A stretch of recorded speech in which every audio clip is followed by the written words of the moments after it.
knows right now that it's not our goodness that will. You have a lot of your grace and your mercy. We asking you now to let your grace and your mercy reign with us now, that we'll be able to do what's right for our citizens. We ask this and we bless you now. In Jesus' name I pray. Amen. Amen. Pledge allegiance to the flag of the United States of America and to the republic for which it stands, one nation, under God, indivisible, with liberty and justice for all. Good morning to everybody. Morning.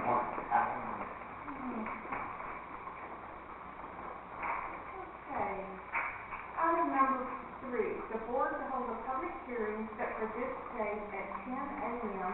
or as soon thereafter as possible regarding adoption of the proposed resolution electing to use the uniform method of collecting non-ad valorem special assessments for the provision of fire protection services in the unincorporated area of the county for the fiscal year commencing October the 1st, 2019. Yes, ma'am. Good morning. Good morning. So, as you all are aware of, this is just a resolution of intent. I would like to say that I would encourage the board to take into consideration that if the resolution is passed, then we would have to move fairly quickly to have the board consider an ordinance, and there is a monetary factor in this. So if the board chooses to move forward, it would be probably an additional, did we say $12,000, Dan? Closer to, with all mail out, I think it's supposed to be 18, okay. So it would take an additional investment in this process if the board is considering moving forward with the assessment in general. So while the resolution would just keep that option open, we do need to consider that there would be a cost involved if the board passes the ordinance to move forward. Excuse me. Go ahead. My question was, we don't need to spend the $18,000 until we pass the ordinance, if we pass it. Is that right? Not right? If when the board decides that you choose that you want to move forward with it, that's when we're going to have to invest money with GSG. So if we pass this resolution today, No we're money right now. committing to spending $18,000 Not yet. to do a mail out. Not yet. Not yet. Not yet. Not yet. Well, when is the not yet going to occur? Before you would pass the ordinance, we're going to have to spend the money because we have to do mail outs to notify the public, and that's when we start incurring costs. So when the board decides you do want to pass the ordinance, before you actually pass it is when we would. Okay, I understand that. Now, I really want to ask our chair to schedule a workshop dedicated just to this, so we can fully have discussion as a board and as the citizens. You know, but I'm willing to take my neck out and you know, adopt resolution to keep this process alive. Before I commit to doing any ordinance, I want to have some full discussion. That's where I am. And I concur 100% with you. I was going to ask a lot of questions, but I think having a workshop is the best way to do it. And we can dedicate that time exclusively to getting all the details about this, because, you know, the cost involved plus the benefit, whatever benefit there is. So, yes, I think that's an excellent idea. So, I will go along this morning with the resolution, knowing that just keeps the window open and we're not committing to anything yet except the possibility. Right? Correct. Okay. Anybody else? I'm the same way. I want to get all the information out in that workshop and everybody understand we all on the same page. Right. And where we're going and where it'll end up and the cost of it. And that would give the citizens a chance to come speak up and get their feelings on the thing. Right. And we need that. I agree with you. I feel it's important to do so. Okay. Yeah, I'll be wrong. Now, we have provided, just so you know, some fresh paperwork. We realize that it's been quite some time before we really discussed this. So we have have included in your notes a critical event schedule, which is very important because we're a little late in the process as far as adopting the resolution of intent, if you'll recall. So we're going to have to move pretty quickly, moving forward. So we can make sure that I don't know if you want to include this in the workshop at the end of March. We have tentatively asked for the rail folks to come in and give us an update on that. Before the end of March. That's what I'm thinking, let's have a special Special day. meeting. Let's do it soon as possible. Soon as possible. Yes, we really do. That's Tomorrow's all right for me. Get down, we go. Yes, sir. Well, that's why we wanted to provide the timeline, Yeah. for y'all, because really, it would have probably been better if we had started this process a couple of months ago. So we are behind schedule. So we really do need to have a workshop ASAP if that's what you How need. much time do we need to advertise? When's the soonest we can have this meeting? Don't you have to advertise for the public? Oh, yes, We ma'am. want the public here. Yes, ma'am. Well, this is the initial public hearing, there is one, this is scheduled, we've advertised for 4 weeks. Well, this is your first public Next meeting hearing. for a the workshop. special workshop. We need to give at least 24 hours notice. No. At least 24 hours? We could have it next week, I would think. Well, Correct? Yes, sir. I think it's imperative that your attorney be at this workshop with regard to special assessment. You know, it's a slippery slope, legally. And what I would request that, and I'm having to leave town in just a minute, what I would request is you contact my office Yes, sir. and clear it with mine, because next week is, chopological stuff, like it always is. But I think it's important because, we always say that a special assessment is not a tax, but it's money, so, everybody, and you've got to make sure that it's equally distributed and benefits the properties that are affected, which is the unincorporated areas of Taylor County, and it's equally, because if you have a contest, a legal contest against a special assessment, that can be catastrophic if you select it for 2 or 3 years and then it comes back and say it was not. Remember, we all remember what happened in Madison County. We've been very fortunate with regard to our special assessments that we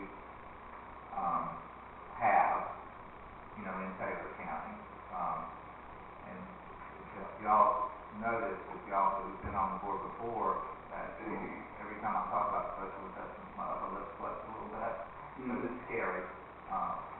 Not to scare you off of it, it's just that it's something that there's going to be people that are going to be for it, and there's going to be people that are going to be against it, for sure. I would think. Well, then, I know, the week of the 11th, week after next, is, spring break, and I'm not available that week. Well, I'm gonna keep an open mind. I'm really, I don't know what's the right word, cautious with this, but I'll keep an open mind and see once we get all the data. But I hate to, well, I'm not gonna say anymore. Oh, and I think several of us feel a little torn over this question. And really the bottom line is improving fire services, and if that's something that the board wishes to address. Madam Chair. When we advertise, it really needs to be spoken away in the paper where the people will understand what's going on, and they'll be sure to come, if they got an issue with it, they can come to the hearing, to the workshop. To the workshop, so they can ask questions. Commissioner Page. Now, we were in a public hearing, and, I think maybe I'll make a motion that we ask our attorney to read this resolution by title only. That's normally what we do. Yeah. That's all right? Mm-hmm. You get to that? I didn't hear that. That's okay, we've got a motion to read by resolution only, is there a second? Second. Okay, motion is second, any further discussion?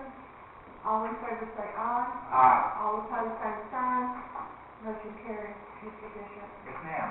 A resolution of Taylor County, Florida, electing to use the uniform method of collecting non-ad valorem special assessments for the provision of fire protection services levied within the unincorporated area of the county, stating a need for such levy, providing for the mailing of this resolution, and providing an effective date. Thank you. And with that, I would say this could be misunderstood very easily by just reading the title to it. Because, you know, it's a layperson could look at this and say, y'all got the cart before the horse?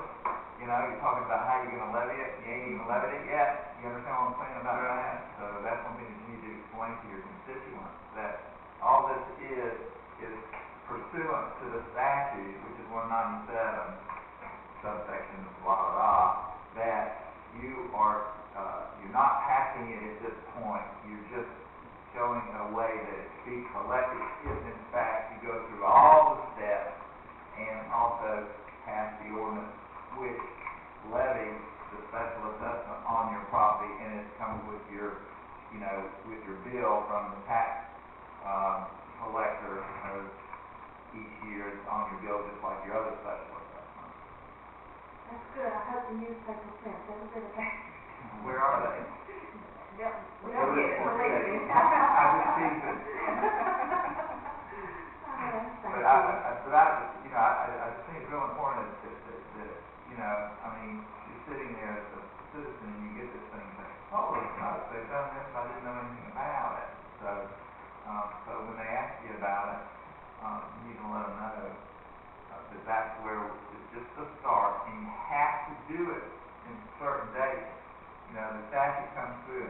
I read that statute, and you've read it, and it makes your head go a little bit crazy when you're reading the statute. I'd love to know who wrote it. Because I believe in simplicity, you know, as a practical matter. If you read the ordinances that we've passed on the years that I've been in, to try to be as simple as, unless one is shoved down our throat. I'm off on soapbox. Thank you. Anybody else have anything to say? Okay, if not, then we need a motion to pass this resolution. Is there a motion to pass this resolution? I'll make a motion to pass it. Okay, is there a second? I'll say. Okay, we have a motion and a second. Any further discussion? If not, all in favor say aye. Aye. All opposed, same sign. Motion carries. Unless anybody else has anything to say, that concludes this portion of the special meeting. Okay. We'll go on then to number 4. The board to continue the strategic planning session from February the 7th, 2019 for fiscal year 18-19 and future fiscal years. Madam Chair, Yes. are we going to adjourn the special meeting and go into a workshop setting for the discussion? Or are we still in session as the board to take action? I don't know what we're supposed What to we're supposed to do, do. Conrad. I believe that your strategic planning session was a workshop, was it not? So you need to adjourn this meeting and go into the workshop. And remember, in a workshop, you don't pass anything. Right. It's just a planning thing. And if y'all recall earlier, I told y'all that I didn't think it was necessary for me to be there, y'all paying for that. So with y'all's permission, I'm going to take my leave and get on the road. Okay. Okay? Well, be safe. Let me say one other thing about this notice in the resolution that you passed. I have no problem with y'all saying if you were talking to one of your constituents, they say, well, I just don't understand it. You know, you can give them my number. I'll talk to them and try to tell them what's going on in terms. But if I get too many calls, I'll not be. But like I said, I just think this is, you know, this is something that folks need to know exactly if they've got a question, what exactly is going on with the board with regard to this. Well, thank you for offering to do that. And I'll tell you another thing too. Wanda, I'm just thinking maybe if you should just contact Aaron and y'all sit down and talk so that, you know, that he when he writes this in the paper, that it's gonna be synthesized, but yet we want everybody to understand, and we sure want people to come to the meeting, to the public hearing. So we'll coordinate that with Conrad's office, and then we'll reach out to all of the commissioners in the clerk's office, for availability. Okay, okay. That should be at least a half a page ad, shouldn't it? It should. That it would be highlighted. Now, we have run an ad in the paper for 4 weeks about this public hearing. So, and then, I mean, maybe I can talk to the paper about making sure that, you know, they publish when the workshops will be held. Would that be sufficient? Yeah, that's what I'm thinking, hopefully that Aaron would, you know, just do a, well, not an editorial, but just do an article, And then, of course, you we could can put put it on on an agenda. Look, thank you for helping us out on the agenda, I was just going by the way. Well, that's why I talked about it. That's right. That's why you got it out here. I'm telling you, a good one, too. I don't mean to be running the show. No, you're not, But you you're do a good job. very helpful. You wanna make a motion to adjourn? I make a motion to adjourn the special meeting of the board. We got a motion and a second, any further discussion? If not, all in favor say aye. Aye. All opposed, same sign, motion carries. Okay, now we can go into our strategic planning session. Everybody has an agenda.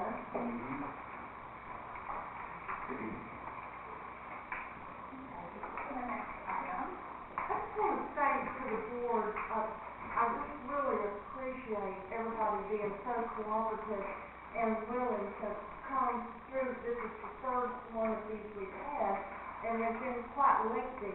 And I just think it's just so good that the board is willing to spend time to discuss these important matters. You know, this is not something that we do all the time, but I just want to tell y'all thank you for, you know, participating. And staff, I thank y'all for time that you put into getting all the data together for these meetings. That's been most helpful. Really appreciate it. Number one, contractor citizens incinerator policy. Who's gonna speak? Well, I can lead off, and then I would ask Gary to come speak with us, at the December meeting. There was discussion of, starting the practice of allowing contractors and or citizens to utilize the incinerators, that we have, at our property. And, it sounds very, very good in theory, but of course, as we are working through the process, we have some questions and we'd like some clarification, and we also have done some research. And so we just want to revisit this with the board and get some direction and let you know, where we stand as far as our research. This is new to us. And I know I've received, and I know Gary has received several calls from contractors wanting to utilize this service. So some of the information that we have for you, if you will pay special attention to the item number 3, which is general information, we just want the board to be aware that we run our incinerator every day, and that we, burn debris pretty much on a daily basis, I would say, Right. unless we have Clean out or something like that. Right. But it's standard practice for us to utilize the incinerator. So we do have some trepidation, I would say, because this is new for us. We have absolutely no idea what to expect as far as what contractors will bring us. So it's been a little worrisome as far as just planning for this. Not that we're unwilling to, but we may have to start off in one direction and then may have to come back and say, okay, well, this isn't working. I don't know, I don't know what to expect. Can I ask you a question? Of the people that have called y'all, the contractors, have they told you give you an idea of what they'll be bringing? Why don't you ask them then? I have asked them a little bit, and they basically just say, it just depends on the calls they get, you know, as far as their workload. They may work 7 days a week, I don't know. Well, it could be, I mean, this is I don't know mainly anything the about trade. being a contractor or none of this business, so I'm ignorant to that, but I would think that if I was a contractor, I'd have some idea of some of the Well, stuff in the past that they, you know, right. just talk that we've had to take stuff to the landfill, so what are some of those things? They've got that, what I'm looking at is contractors that we don't know about. If we got 4 contractors in town and 20 show up, Would it be prudent to contact them and say, this is what we're thinking? Is this something that you would utilize, and if so, what would you think you would be bringing? and that's a good idea, and like I say, I'm talking to guys that are, if you're talking contractors in general, it could be, you see them all over the city, county, cleaning debris and stuff like that, and some of them probably don't even have business license and stuff like that. They just, you know, that's what they do for a living. They bring it to our dump site. They do. They go clean the yard up, they Yeah. bring it to our dump site, they put it in the dumpster. And if you look at our volume, 35 truckloads a month, 40 yarders is what we're hauling right now, average. Ask you a question. To the burn side right And now. that's yard debris. That's from the roll-off side, that's yard debris. So we don't know, and it's difficult to determine if someone comes in and they have a card and they're in their personal vehicle.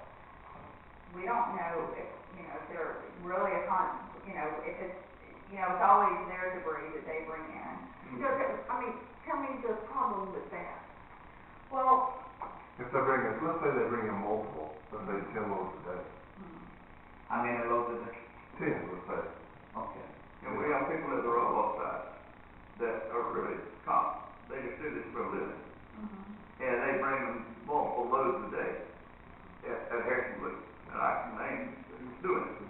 But they have a card. they have a They card. have a card and they're not, now the way a contractor pull in, sometimes we have this, he'll have stickers on his door and everything, so we know he's a contractor. We had that come up last week, Right. and we flagged him and said he can't do that, you know. So the concern is if we do set up, when we do set up this process, that then we have citizens, I just want to make sure we understand the direction of the board. Is it only contractors who are willing to step up and say, yes, we're contractors and we'll be bringing this amount to the incinerator? Is our intent to stop vegetative debris at our roll-off site? Because that really wasn't the original, I don't think that's classified as Well, household I garbage. think $48 a ton here, Rossville County started to eliminate that. Because if I can haul my yard debris, And I think that's have why, some glue for nothing, why am I gonna take it out here to the incinerator and take $48 a ton? I think that can take care of itself. and I think that's why it's there, I think that pricing they did there is to deter people. Sure, and I think I told about that before, if I can educate everybody here. You can, and then after that, Jim has. Well, Jim, you go first. What I see is we're getting trailer load after trailer load at my site on Dawson Cemetery Road. And it comes out of yards and up down here and around the county. And they bring them up there and they fill up that dumpster completely, some of them, they'll make 3 or 4 loads in a day's time. And they're not, just so they got a card or a ticket, they got free will to do it as many times. I mean, nobody's gonna go to count the time, attendance is not gonna count them, and no way away in it. And originally the dump site was set up for household garbage. That's what I understand. That's what I understand originally. I wasn't there at the time it started, but that's what, what I've heard. And we're taking way more than the household garbage. I mean, we're taking a lot more. And you know the tonnage that comes to you, It would be aggravating for a lot of people to have to haul it all the way to the roll-off site down there, to the incinerator, but, it would solve a lot of issues at our dump sites, and a lot of upkeep, and a lot of hauling. It would save us a lot of money in the long run. Oh, yeah. And how would you weigh a load, like a man had a pickup truckload of limbs? I do it by cubic yards, and there's, it's broke down there, Yeah. and it's pretty easy, you go by, you know, length, width, and depth, and just divide by 27. You know, if you cut, this time of year, everybody's trimming up everything, getting ready for the spring, and trimming the yard work, and there'll be a lot of truckloads that go to the dump right now, I see it all the time. And after a hurricane or a storm comes through, there's a lot of limbs, and it fills up every dumpster on site. The other day, the truck driver called me, he had a full load, dropped an empty can, and by the time he ran out and dumped it, came back, it was full again. Right. That was a Carlton, Jim. To answer your question a while ago about the contractors, I talked to 3 of the local contractors, and they were fine with cutting it up less than 4 foot. They said it would make a little aggravating, but they would cut it up in 4 foot length, and would love to have a place to carry. They're all about a place to carry, and they don't just speed is they just add that to their work, and when they charge somebody for cutting a tree down, they'll just add that $48 or $38 or whatever it is right into the fee. So it's no big issue, but the issue's gonna be distinguishing between a contractor Exactly. and a homeowner, or a fellow that's just moonlighting and hauling loads and rims, you know, for people. And it's gonna come out of the city and you know, it's just, that's just normal. Well, you don't know where these contractors are getting this from, they can keep coming out of the city. Right, and the reason, if you look at the live oak rates, the reason we look at these, is they have scales there that can weigh these, and they gave me an average, how many tons per, you know, 30-yard container, so we could break it down, and that's one reason. Live oak, I think, is more in line than anything we're looking at, that I've been able to find on that, as far as pricing. Well, actually, the allowable rate, by the time you pay the tipping fee, it also, in your mileage, the allowable rate, if we charge that, would be less than what you pay at the window. Oh, yeah, because, it's gonna cost you that, you know, cost you $2 a mile to run that vehicle up there. Now, I've done a little research, and Luanda's helped me with this. Gary mentioned that you have to cool down the burner at 1 o'clock. 2:30. At 2:30, because you gotta let it kind of die down. Well, I thought, just me thinking, why do you have to cool it down? I thought the air burner was where you could burn that thing and let it just burn all night. And I talked to the expert on solid waste, Mr. DeRobbie, and he said you can do a burner up to it and burn it all night, it ain't gonna, sparks not gonna catch and they're gonna fire. Well, he backtracked when the one that talked to him and said, you all don't have that type of burner. We got the type of burner that sits out here and it's open in the top. And you gotta let that fire die down, because sparks do come out at the top where there was no fire. So that wouldn't work. And we don't, I don't think we need to buy another burner.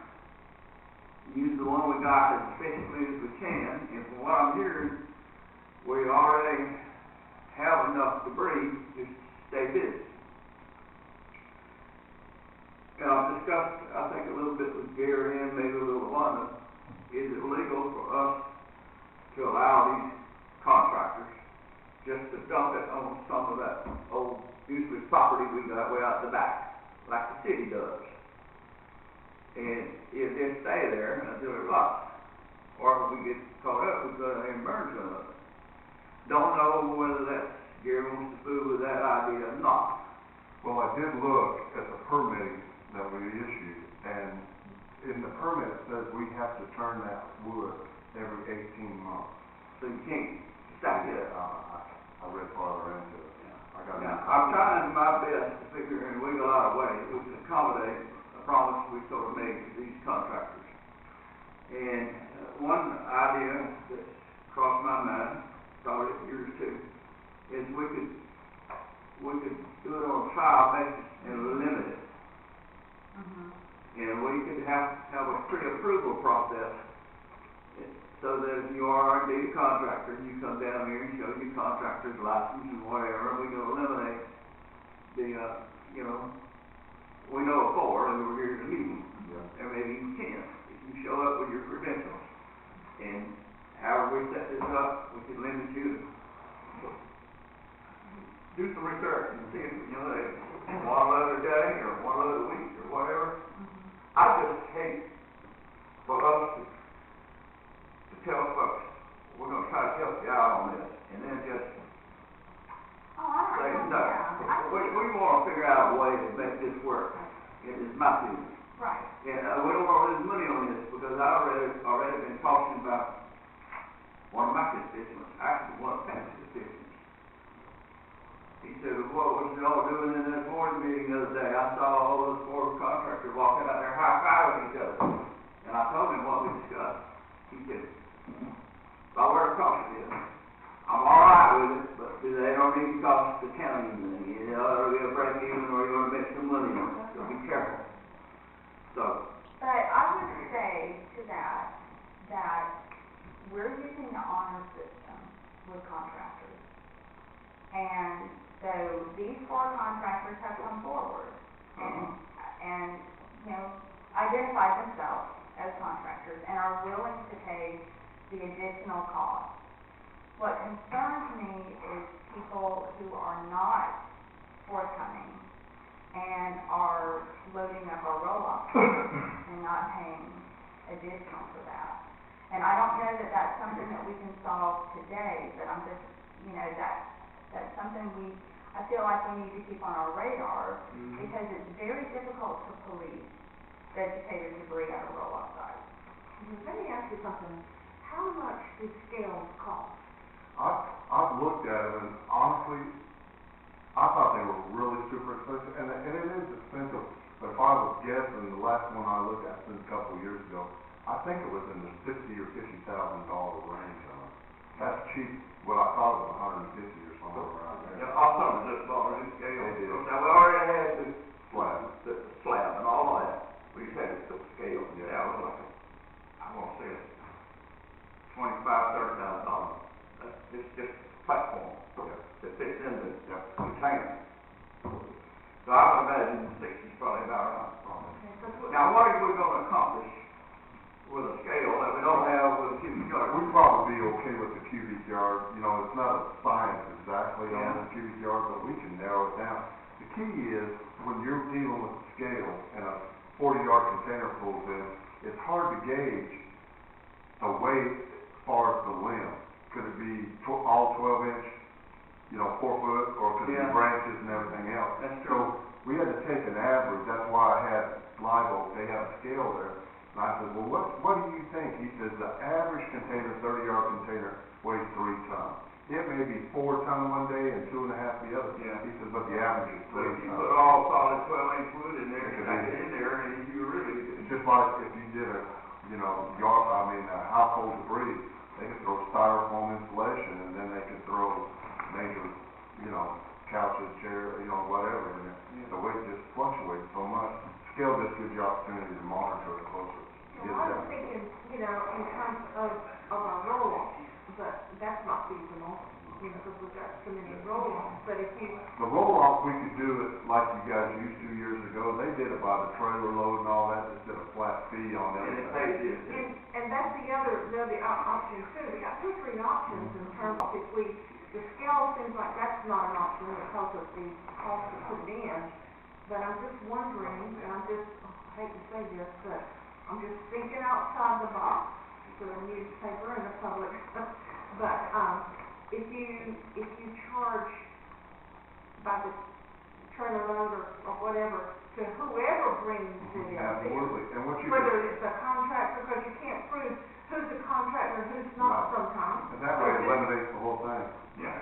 Well, that'll work, because like I said. And what you could do- They're not gonna come out there. Right, what you could do, and a lot of people will quit bringing it once they get charged, it is deterred that, but what you could do is like, have a ticket book roughly at the roll-off site.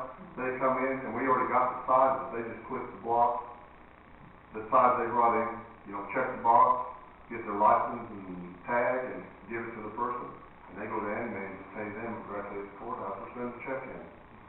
And and that would be the easiest way to monitor that. Now, here's, I'm gonna be anime for a few minutes. Yeah, you get to keep the money, how about that? And that's a lot of work, and a lot of people have to do all that stuff. And we kind of, and I think when you start doing that, a lot of people probably do like I do. I burn mine in the yard. I got a, I called one department, and I said, hey, I accumulated and I light it up. I'm not gonna double handle my yard debris. I'm not in, I'm not either. burn mine in the yard or on the farm. But I think if we're getting a lot of vegetation that, that we shouldn't be getting at. Well, not just education, and this is Yeah, a whole that's true. different subject, but we have difficulty with the C and D as well. What's C and D? That's construction. Production, concrete blocks, all I that. get killed on it. That's why your tipping fees are high. Because people feel like if they do a shed clean out, that because they pay that assessment, they should be able to bring that to the roll-off site. And I understand that, but when it comes to tearing houses down and things like that, they bring it in one trailer at a time. And they make it with multiple funds too. Right. And so that is, I think, part of the reason we run out of operational money every year. And I'm so worried about doing anything to increase expenses, anything, because I know historically we do not have enough funding to get through the year because of our tipping fees. And so I hesitate to increase roll-off site hours because I kind of know in my heart we're probably going to need money. That's right, and I'm sitting here gonna get to that, but we already know from history that we have, our expenses has exceeded our revenue. So we've got a problem in any business, I don't care what business it is, if their expenses exceed their revenue, they have to do something. They either go out of business or they have to hike their prices a little bit. Right. And we may get to the point that we have to reevaluate that. And like Commissioner Moody said a while ago, in the beginning, his understanding was it was for household garbage. That means, stuff you collect in your kitchen. So when it comes to C&D or yard debris, we might need to categorize that and see where we need to be. And Go ahead. Dixie County is a member of the Alcoa landfill. They don't haul any C and D to the landfill because they have their own little C and D cell. They call it cell. And I may be wrong, but I don't think that you have to put a liner in the bottom of a C and D cell. I'll have to check that out. But Dixie County has a place. And what they do with the C and D, pile it up. You just make a mound and then I don't know if they got a burn permit to burn the limbs, but there is a way you can get around, have a haul also, create your own C and D cell, which would be beneficial to also. But we're not really in the C and D business up there. We're in the household garbage business, mainly. You gotta think about it. If you say nobody can bring any C and D to these roll-off sites, well, where are you gonna put it? They gonna haul it in the woods. well, I'm thinking, my thought is Madison and Live Oak and all that, they don't take C and D and a lot of limb debris and all that. But if we set it up like we did with the yard debris and charge them for the load and still haul it for them, but at least get the revenue to cover the expense, I think we're ahead. That's where we need to go with I it. agree. Because your assessment was set up, like they said, for household garbage in, and it's still in the ordinance, ain't it? We can increase, or the board can increase it. But isn't there the ordinance for trailers and Yes, sir. it's still in there? It was not taken out for some reason. It's not taken out, it's still in the ordinance, the truck loads and all that for charging, it's still in there. I'd like to see, You know, to see that. We've got a lot, we need to, Another workshop. more than just today on this, because we need to. And there's some opportunity there, I think, to save the county some money if we structure it right. When I say that, structure it for the person coming in and Annie Mae or whoever, figure that thing out, I think there's some money savings that we could do that on the solid waste side. And the key to it is, like, say every year we're short of money in solid waste on tipping. Since 2001, we've been short. Yeah, and see, I don't know the answers, but I do know the problem. The problem is, Absolutely. basically, we're not making ends meet, that's what we say at home. Providing more services. We And are we have to funded. do something, because we Well- cannot continue to operate the way we have. And, you know, I'm the first one to say I don't want to charge people any more than, you know, but there comes a time that somebody's going to be charged, because if we keep having more expenses than revenue, either it's going to end up one day for the ad valorem taxes or something, somehow or another, we're going to have to make up for it. Right. I studied a little bit on household trash. A household generates between 4 and 5 tons, and that would equate to a couple $100 an off seller. Well, what happens is when you get the person pays assessment, they got the pass, they come in and they hit multiple sites, and they drop in a year's time, tearing down buildings and stuff like that, 12, 14 tons. They have just basically elevated everything to that point. Yeah. I would like to see us, you know, I spend a lot of time talking like this, but I'd like to see an in-depth study with some real figures, some real facts and figures. Everything that you've thought about, even if it's whatever's outside the box, whatever, and Good. present it to us, and you know, with hard, fast numbers Okay. of what we need to do, where we've been, and that way the public, we can understand it, the public can understand it, and we can make the best decisions for our county. And what you can look at to base it off of, all the surrounding counties like Madison, Live Oak, and all them, they don't take a lot of C&D and everything. Now, I know for a fact it's hard to get from Steam Hatchet clear to Greenville for anybody to haul. And we want to do a service for them, but we shouldn't have to pay for the cost of county money for them. It's called city, you said Dixie County has CND? Dixie County has You CND. work out something with them, They Well, maybe. you check with Dixie County and Frank DeRobbie and see how they set that up, and what do they do with it, other than spot it up?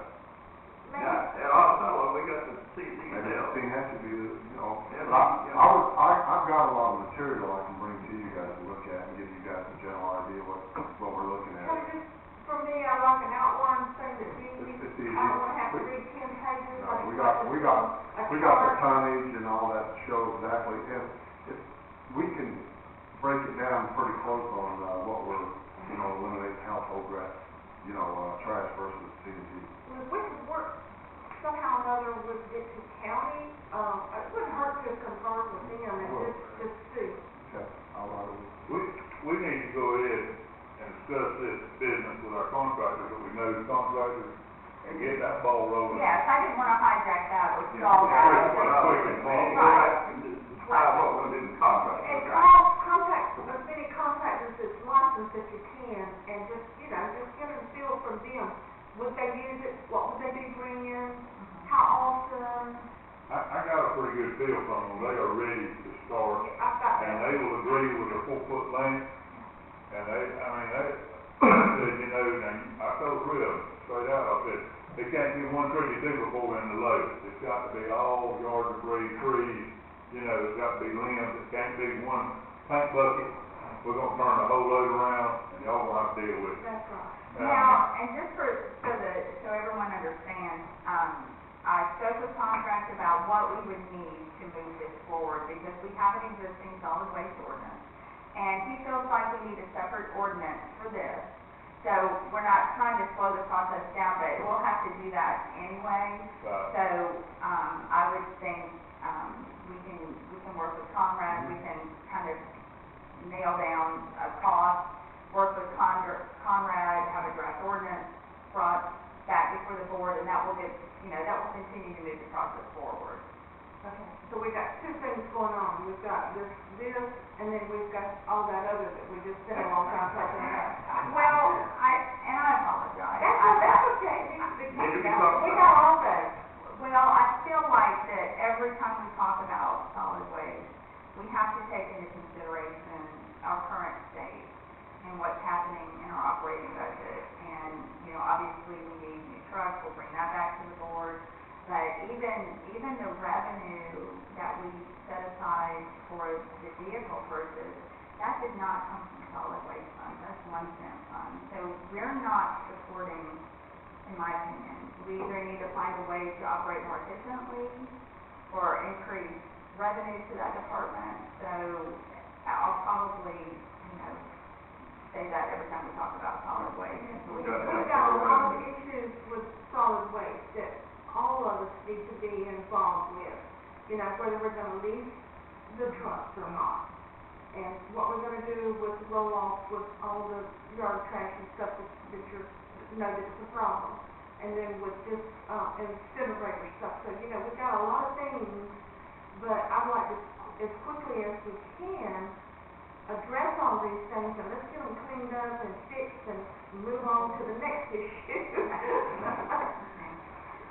So as far as pricing, do y'all have an opinion about where we need to go with the pricing so we can move forward as far as the creation of the ordinance?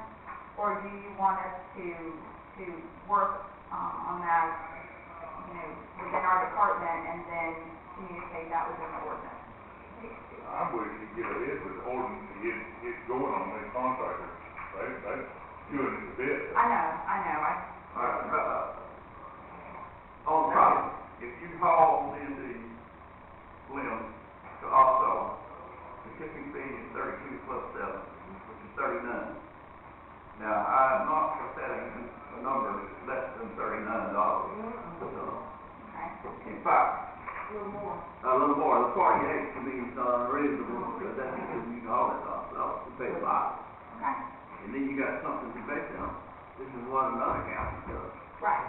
And if you get more numbers, but I don't lose money on this deal. That's where I'm at, we don't want to lose. And if we start taking it, and Gary says, you got 15 months. If he has to file a load over here, he's got 15 months to get it burned.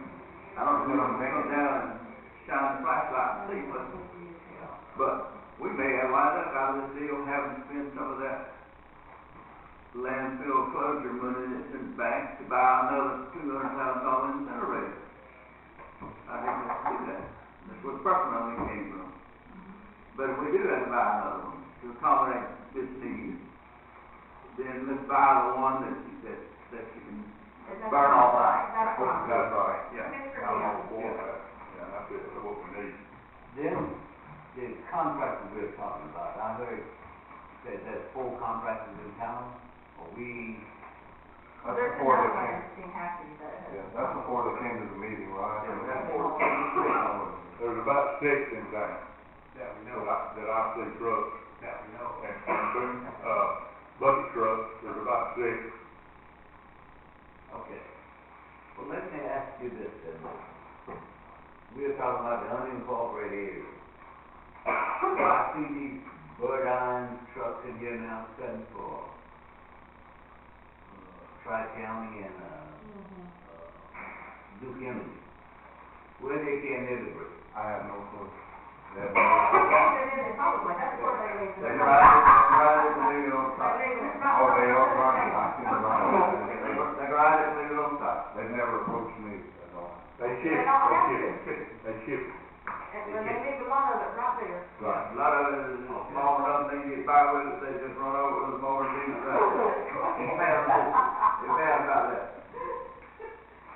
Well, that might be why we want to consider limiting the amount so that we don't get into a situation where we just can't handle all of the debris.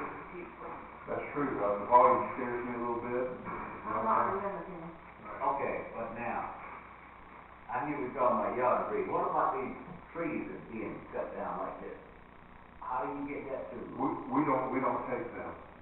If it's bigger than 12 inches, we're Yeah, gonna the take it. reason is Is because it bigger than 12 inches around or 12 inches long? 12 inches around. the reason is the tractor we got up with the Kubota that we run with, the grapple on the front, it's not designed for anything heavy duty at that level. And plus the incinerator's got, they have the walls in there, if you drop a huge log in there, you could damage the incinerator. But also, if you put a huge log in there first thing in the morning and try to burn through that, it'll still be burning by the afternoon. You can't put the large log in there and have The it. larger log will pop have to cut that tree down into smaller pieces if they want to utilize the incinerator. What is the weight capacity on that incinerator? How much can you put in there? Well, it depends on what you're burning. What you try to do, we try to let it dry out where it burns faster, but if you put green, the whole thing's designed to not smoke. And when you turn that diesel on, it generates a curtain in there, it's turning the whole time. It just depends on the type of material you're burning. You could probably, they say you can burn up, the permit says you can burn up, or the machine says you can burn probably 6 tons an hour.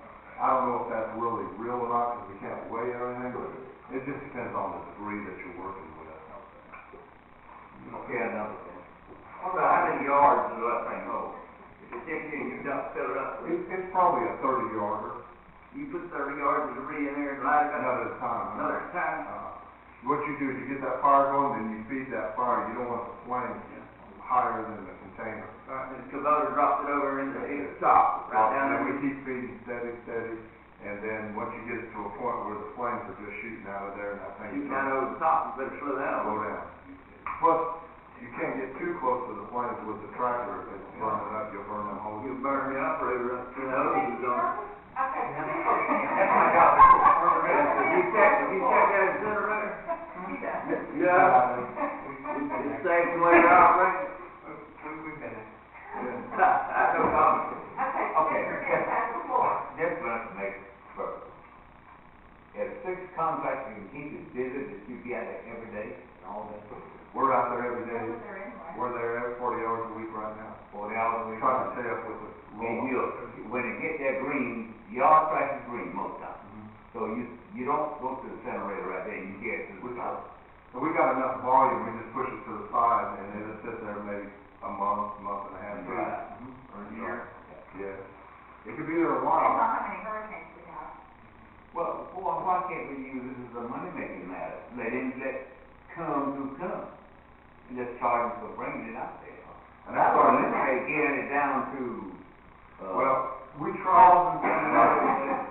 here's a good example, when the hurricane was going on, we opened up the doors for the contractors to bring their debris out there, Yeah. you know, because they were hauling, you know, and, we had maybe 5 loads the whole time people showed up out there, that was it. 5 or 8 loads. You know, As our population increases, I mean, we're gonna see a volume increase. Oh, yeah. Yeah, and I think you got in the right direction. If you look at charging it for roll-off price and let the contractors and see what kind of volume they're gonna generate out there, and if we can stay ahead of the curve, it's a good opportunity. Well, if you charge it at the law, you're gonna have to charge everybody. That's it. Contractor or not, we Everybody. don't know. But back to what you said, if you open up the incinerator area for anybody right now, as it stands, I can't see where anybody would go and spend $48 a ton when they can take it right down to That's what I'm Carlton saying. or That's the problem. Further Johnson or wherever else, but. Well, I know if, you know, on the city residents, if they use it, you know, you can really charge. You could. Yeah. And that's what, if you charge everybody like the C&D and it eliminates the city, everybody, nobody gets in free, you know, a free card to get in there and dump. You've cleaned all that up. All you're getting is household trash with a permit. Now, even if you did, for instance, I hate to say this, but if the city used it, That's right. would you be able to accommodate that? Or Well- what would it cost us to accommodate that? Well, if you look at charging, let's say, because they're doing it probably now, a lot of us, because we're But not increasing. like it could be. Right. Our population hasn't increased that much, and we're going up 10% a year, I think. So where's that coming from? If we're not generating any more countywide, so there's, but what I'm looking at, what you gotta think about, if we charge for everything coming in except household trash, and if the city did bring, not household trash, but C&D, we would at least be making revenue off what we could control. We can't control it right now. If they have a card, let's say the brother gave them a card, he's in the county, gives it to a city member, they're still dumping on it. We're still getting city. But if we opened it up though, and everybody knew that, then just make sure that we can accommodate that extra stuff that we have the means to haul all of that and to really take care of it. Let's say the revenue that you generated, let's say, by doing this, $250,000 a year or more. If worst case is we could put on another truck driver or something like that, you see what I'm saying? And accommodate that. Right now, we're in the negative column. If we brought that up to the positive, plus, we would be ahead of the game. I think doing nothing right now ain't working. No. Right. Comment. Mr. Dillon mentioned that we ought to make this thing a policy-making facility. Open it up to everybody for limbs, yard trucks. So if I'm thinking out of the box, as Pam says, if you say you gotta take your limbs and your garbage out to the roll-off side, and the fee's gonna be whatever we said, anybody can bring it. Well, what we're gonna run into is we may have to add a second incinerator on down the line. And we're certainly gonna have to buy a set of scales. So if you bought a set of scales and you bought another incinerator as the need arose, then the volume, you'd eliminate all these limbs at your roll-off side. You can burn a little down there, can't they, Gary? They can't. They can't, They can't. so they'd have to haul it. We would. Anyway, that's just thinking out of the box. Right. Charge everybody for the limbs. That's better than charging the contractors at the incinerator for the limbs, and then have to tell all your citizens, you can't carry it to your roll-off site and not have anywhere for them to carry it. I'm just thinking that. But Jim, what do you think about that? I think everybody brings a truckload of limbs up to the dump site, needs to pay something. Yeah. All right. And then we can haul it out there. Or if you quit accepting it at the roll-off and have everybody to go out there, I wonder how that would work. I would rather the major contractors go to the landfill And site. there's a small yard man, they dump it at the site. They charge. That's my opinion. There's only one thing though, you're gonna end up with contaminated. We are, and we're gonna have to monitor that at the roll-off side tighter when they come in. We gotta be on the hill when they dump. You got somebody got to be with them. They got to walk up there and if they got a bunch of limbs and they got one pretty big You before. don't know until we get time to get up here and watch it. If it's got 10 in it, don't send a contaminated load to us. That's it. I think I prefer that too, Jim. Let them carry the limbs, because there's gonna be less complaints from the citizens. That would be the fair. All you're gonna have to do is you're gonna have to get a complaint that, now you're charging me for my limbs. Well, that was initially we charged you for the limbs. We quit. Now, what did you rather do? Charge you for the limbs or increase the $140 on it? Well, it would be, I mean, I don't know how many people take limbs to the roll-off site. A bunch. A lot. Okay. So now keep in mind that if we're charging every citizen at the roll-off site, that's a lot of bookkeeping to do. You know, because we don't take cash at a roll-off site. Well, we can start taking that. I mean, There was a reason. Attendants were tired because they had argued with the citizens. Because we didn't have a scale, and there would be an argument about whether this truck's got 4 yards on it or 2. And you've got to have a system, of tickets or something. You've got 1 through 100, and that way you keep everybody honest. Commissioner Murphy? I was agreeing with Malcolm and Jim Moody about having non-commercial dump lots that have roll-off sites and charging a fee for non-commercial. Yeah. And having your commercial effort going directly to the incinerator. Mm-hmm. Right. Yeah, I think that's the direction we need around the Stretch. Yeah. Good idea. Good idea. There's small contractors who cannot, it's not feasible for them to drive away from it, they just can't do it. So if we can allow citizens to dump at the roll-off site, charge whatever fee is practical, and then have the commercial effort go to directly. Yeah. Because that would keep the commercial flow out of the roll-off site. Yeah. We won't have such a grand volume. Yeah, That sounds like we're buying that into works. that theory.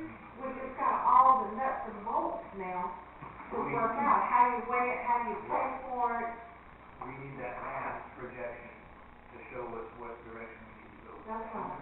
Taylor County's gonna grow.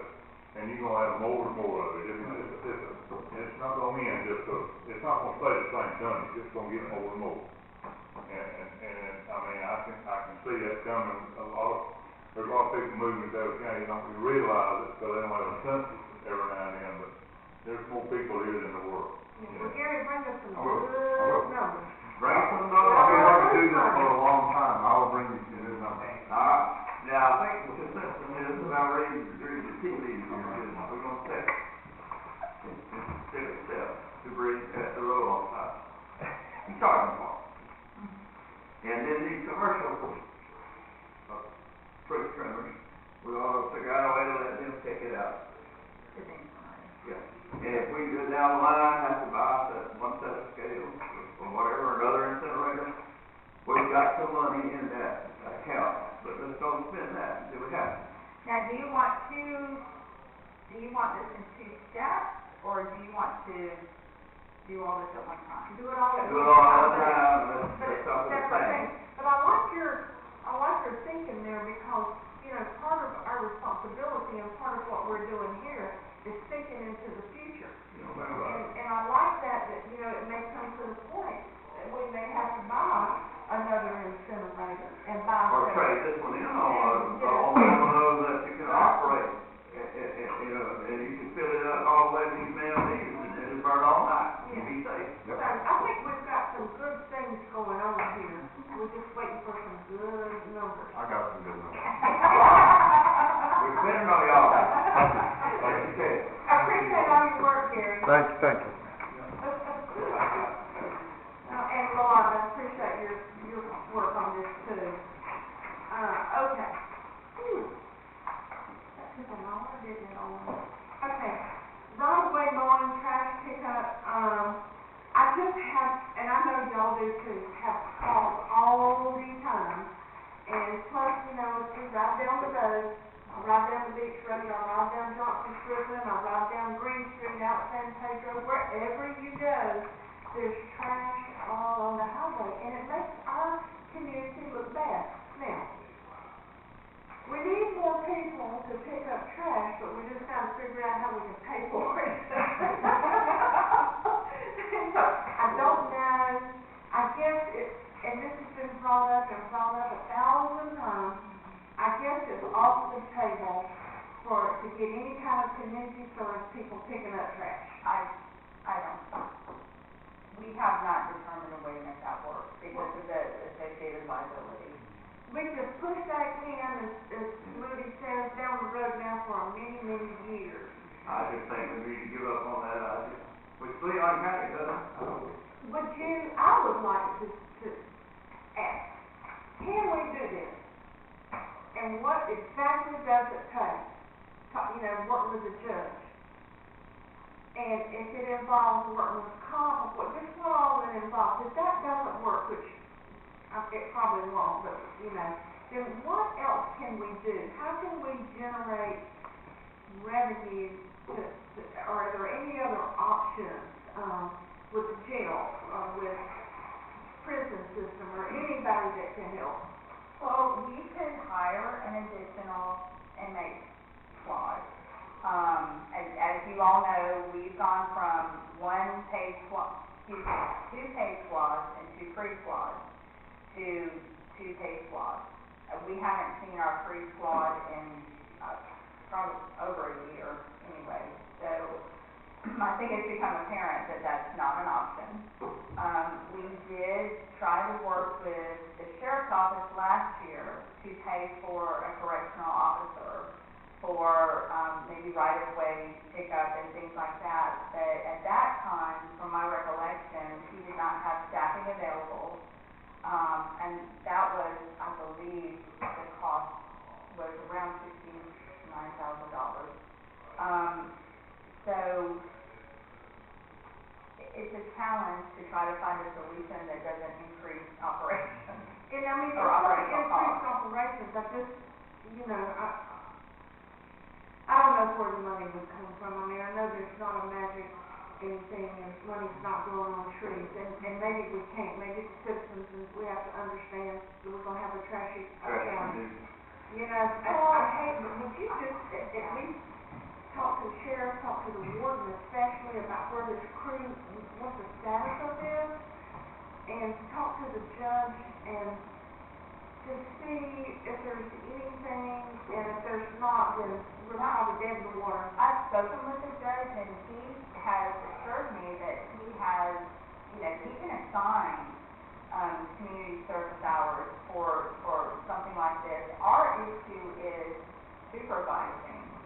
Well, then we were talking about an annual, expenditure of what? It would be a staff person. So, It wouldn't have to be By a the sheriff's time we- department, a person, no, or ma'am, I don't believe anybody? so. No, if you do community services, I don't think you would have enough that you would operate more than 1 or 2 days a week. Probably on Saturdays, Sundays.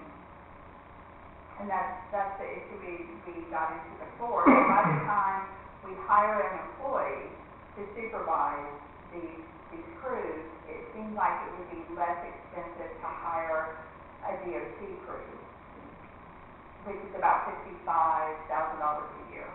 If we could get them to do it, that would probably be the easiest way out. Yeah. Then you have one of their folks.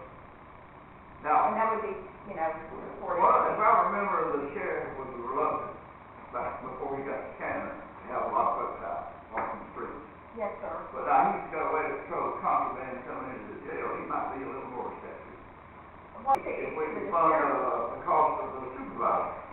Correct. And so that would be, from my recollection, the cost we were given for that was more than the DOT squad cost, Oh, by at least $10,000 a year. Now, the question before was whether or not we could use gas tax funds for that. But what concerns me with that is that we are struggling in that fund, in the road bridge fund.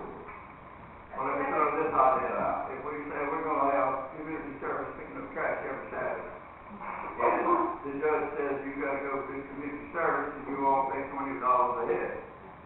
And then we could you could hire a correctional person or a deputy sheriff, part-time, maybe time and a half or whatever he charges, $150, $200 a Saturday. And it would almost pay for itself. And check with Leon County and see See how they do it. the people that do the road planning for community service, how much do they have to pay each day? Because it may be more than $20 a day.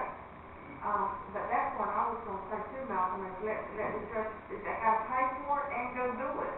Right. But you know, they say that it's not enough, if you look at the book, they still all the time. That wasn't the direction I received from the judge, but I believe that another part to that challenge is our workers' comp insurance. We'll find out what the cost of that is. And I'm sure we probably got to have it in case one of them gets run over out there. And what about equipment and vehicles, we can just use what we have now, I think so. okay. Right. I'd like to know before we just drop this and forget about it, I'd like to work it till we can't work it no more. You might talk with that old East Coast probation people, they have something to do with community service. I mean, there's Bunch of them. a bunch of them down there. Yeah, it was my understanding that they're on county probation, and they would fall under the county's workers' comp and liability insurance. Right. And if they're on circuit probation, the state probation, then they fall under the state. Right. So it depends on what type of probation they're on, Oh, Right. as to who they fall on. And I believe the reason that we have, been hesitant to go down that road was mainly driven by our insurance carrier, who I think came and spoke to the board last year, Yeah, we talked about it before. and it was not, he didn't encourage us to do that. Because of the, Someone gets hurt picking up trash, then you gotta work on it. exactly. And so that affects our workers' comp rate, and But you know, we have a risk with everybody that goes out, that works for the county and does things. I mean, we can't always let all this scare us away. We're at risk with everything. Somebody could stumble over in one of our parks, or, I mean, we're always at risk. Miami-Dade County used to make them find weight before they went out. the whole time. Does that work anything? operation for many years down here. But that's the idea, if it works, And then it's on the paper, and it's the on whole the house. paper. That's right, you're on probation. Yeah, why can't we do a whole home? Good idea, Commissioner. So, Check it all out. we will, yeah. Any other ideas? Yeah.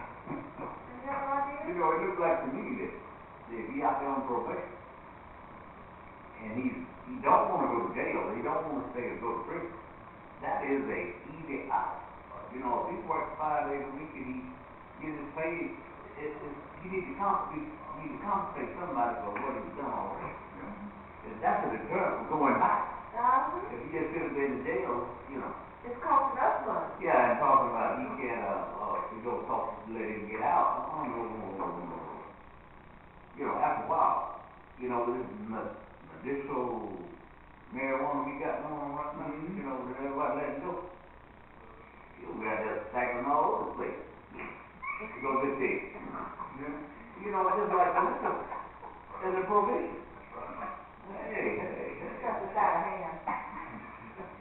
And pretty soon it'll be walking around anywhere spoken it legally. Yeah. Yeah. Once we get to a level where we can warrant opening up a division dedicated to that, in the future, we may need to look into that as well. And that's right. You have division for your roll off, you have That's right. different ways in the county, have a dedicated division just for that, if we have the money to warrant. Right, and that's why I said, if we can hire a crew and just have a roadside park cleanup crew, that would be great. We don't have the revenue for that, but I'd love to be able to do that and not have to, but I still think the offenders, that's a good way for them, that's a good way to go in my opinion. Okay, One more comment, we'll leave this alone. okay, From reading reports we get from East Coast County probation people, a lot of those people that are assigned community service actually pay out of their pocket, and a lot of that community service. I don't know what rate they charge them, but I haven't seen that in the paperwork I've read. It's $10 an hour. Now, which would you do if you was on probation? Would you pick up trash all day, or would you pay $10 an hour and not pick up the trash? So you might not have a lot of takers. If the circuit probation allow you to buy that back, or you got to serve it? Community service, I think they can probably buy it back too. They can buy it back too. Our easiest way out is to try to get another prison squad. And I don't mind talking to Senator Butler about seeing if he can help us get another free squad, or whoever it takes. But as far as spending another $60,000, as tight as money is, it would be well spent, but there's higher priorities that's right. than the trash can. The last time I spoke with the warden, for our local DOC, he told me if I would bring him 50 employees, that he would give us 2 free squads back. That's the issue. They don't have the staff. Staffing. Well, I mean, you know, what we've done today is we've looked at every avenue to try to help the situation. We don't have revenue to do anything. And so we've been trying to reach out and see if there's a more economical way to do it that we could possibly afford. But, I mean, I'm like you, I don't wanna I will not incur another expense for something like this when we've got other things that take priority. But this is a problem, and if we can figure it out, that would be good. If we don't, then we've done our part. We've tried to fix it. And I will say that every time I contact the jail and ask for a squad to pick up trash, they have someone out there within days. Let's use that. So what we have, but I have to, Initiate. I have to initiate it. What do you gotta do, make phone calls? If someone will just text me, email me, whatever, I will send it to the jail, and they typically they're very responsive. Good. Well, Highway 221 and Shiloh Cemetery Road, the person that, Well, we can't, Highway 221, I know that, please call DOT, Mrs. Judy Whitworth, Springer, and Shiloh Cemetery Road. Okay. Did you ever ride down Pistol Road lately, the guy's garbage can turning over in the middle of the road, don't buy tires? How does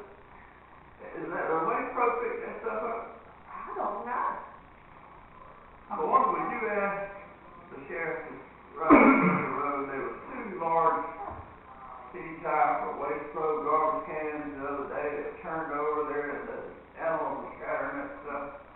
I don't know if it's still there or not. Just where you get to the railroad track. Well, on Pisgah Road. Go 221, Yeah. turn left on Pisgah, and it'll be about, quarter of a mile. And there's a house there that has two big old garbage containers out by the street. As if they get waste pro pickup. Both of those were full, run over, and they turned over and were cooked all over the place. Yeah. I was hoping it'd blow over there and Pam just. Right up in their daughter's yard. Yeah, right. You gotta move it out right now for the one day. Oh, okay. All right. Number 3, culvert ditch maintenance. I know that we don't, I have calls about culverts, and I've told people in our town hall meetings and told them that we don't have routine, culvert maintenance. It's on a call-in basis, and I know we cannot incur any other expenses to have somebody dedicated to something like this, but, I would hope that, and maybe they do, when the road department is out, and if they see, to kind of be looking. Since I've become a county commissioner, I've never looked at the condition of a road, a culvert, a ditch, sign, or anything like that. But since I've become a county commissioner, I was out west, and I was surveying their roads, and their ditches and all that stuff. So Yes, sir. you kind of start doing I that. do that. And so I'm hoping that the road department, as they're writing to something, they would note something like that, a culvert. And a lot of them are stopped up and then over. We really need, but anyway, if they could be encouraged to please notate that and when they get the opportunity to try to fix it before we have a complaint, if at all possible. The biggest problem though is with Duke, leaving that stuff. I'm telling you, I've had so many calls and I've gone out and looked at it, and it is atrocious. Everywhere they go, they are leaving a mess. And, have you spoken to Danny Collins about this, and what does he say?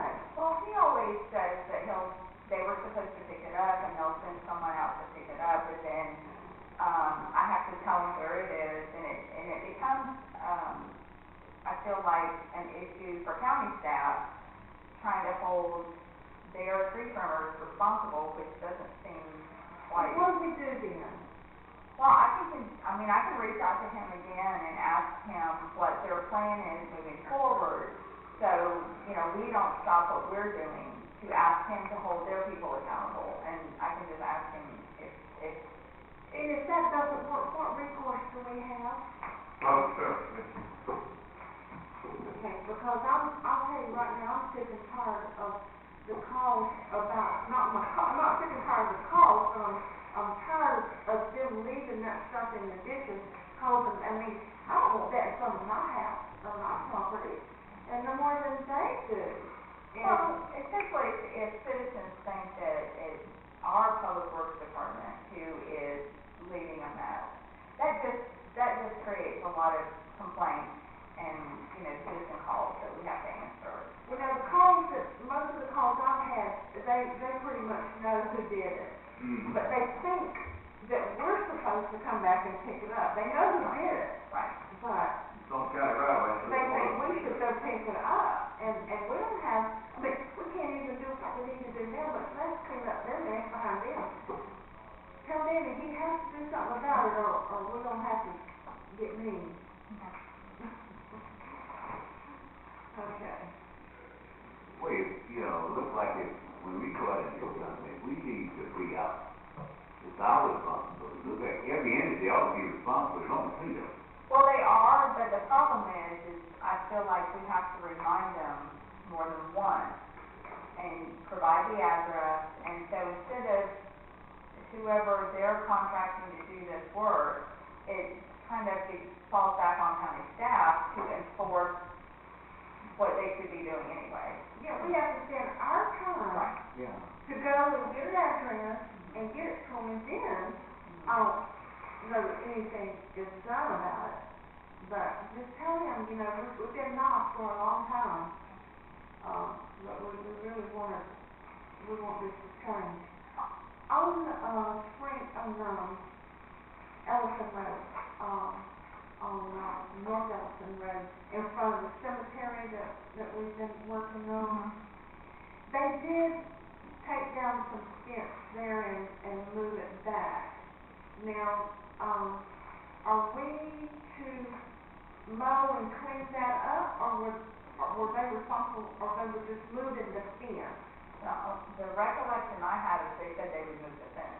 Just move the fence? I don't recall, we probably didn't ask the question. And when you talk to Danny, would you ask him, do they plan to move any more fence back? Now, I recognize that there is an area there where there's a pole that they can't move the fence, but further on down, Ellison Road from, San Pedro Road, further on down, it looks like there's an opportunity down there that they can still move kind of a rickety fence, that they can still allow some more room for parking for people that are having burials out there. Now, these are pretty stiff ass.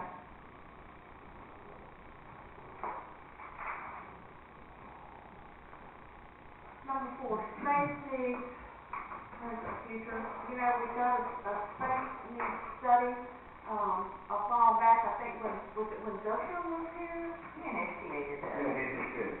And, you know, we haven't heard anything else about it, and I know that, the sheriff wants more space, everybody wants more space. And we're paying an enormous fee for our state's attorney to be over in the building that they're in. When is that lease coming up, do we know? I don't know off the top of my head, I'll have to check that. I wonder, $1,300 a month we pay over there. it's a lot of money, plus you have the extra utilities and all that. I'm sorry, I have a question about the state attorney, why are we paying? Because we have to.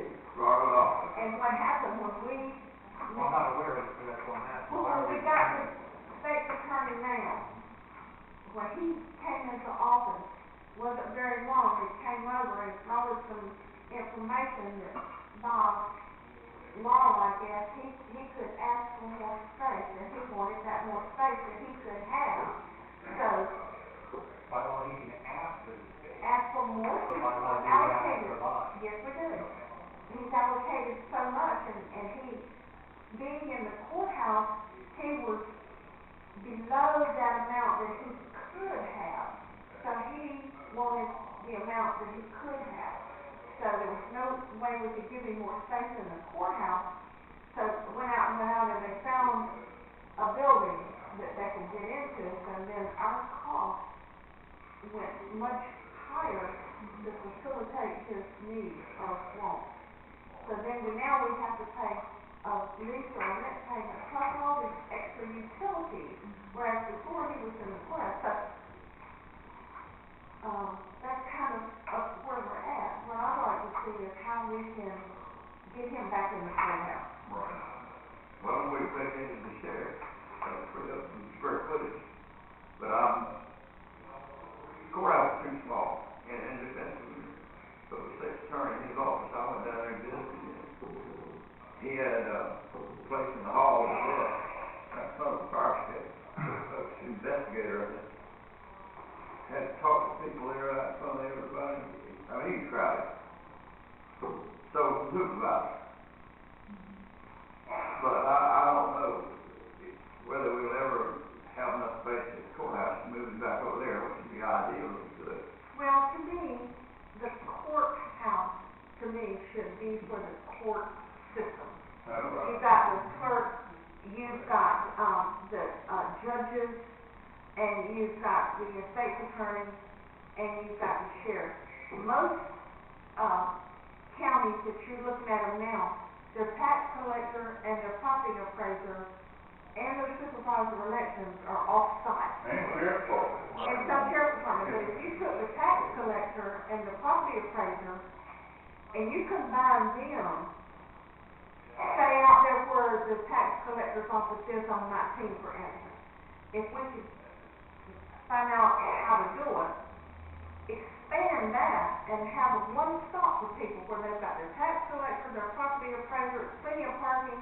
I know there was opposition when we first moved the supervisor's elections out, but people love it. They love it, there's plenty of easy parking.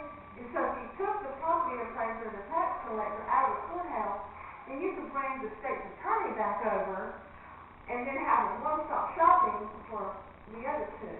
You got room out there by the hospital to have that kind of thing, and that would be right behind Dane's You place. could expand where Dana is or where Mark is down there at the old highway patrol. Expand out on there. But we don't own that. Oh, okay. Well, Yeah, that's a lease that I was well, told. then where Dana's at, if we could have all three of them, if we could expand that area, that would be one shot, that would be great. We got plenty of property out the hospital. We got plenty of property right there. But you don't have a bill. Now, which is better? Can you pay $1,300 a month rent utilities or building your bill? Is there grant opportunities, like I know they're gonna help renovate or do some work on the courthouse, is there any kind of money like that to help counties expand? Well, there may be. That's what I'm thinking. I mean, we could ask for a legislative appropriation next year Yeah. for something like that, for another building. Now, could we not move the state attorney back into the courthouse where the supervisor of elections was? Who's using that space here? I know the sheriff's got a table in there, but now Judge Blue had asked Judge for it, and I wanted think it. we told him he could have it. Right. We did. I mean, He came over and stood before us and we Yeah. said, yeah, you can have it, but, I mean, the best thing is we could get legislative appropriation to combine supervisor election, or not combine, but put them in the same location, property appraiser, tax, assessor out there. I think the public would love that, and it would free up to get him back over here. people ask me about that, and that $1,300 you're talking about, that paying for the rent, could almost pay a payment on the building.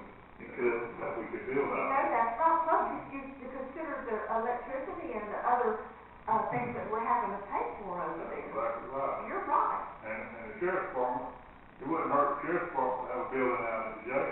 Oh, I'd love to. and I think that's why he wasn't. I think they would all agree to that, and that would eliminate a lot of parking issues at the courthouse for the businesses and everything else.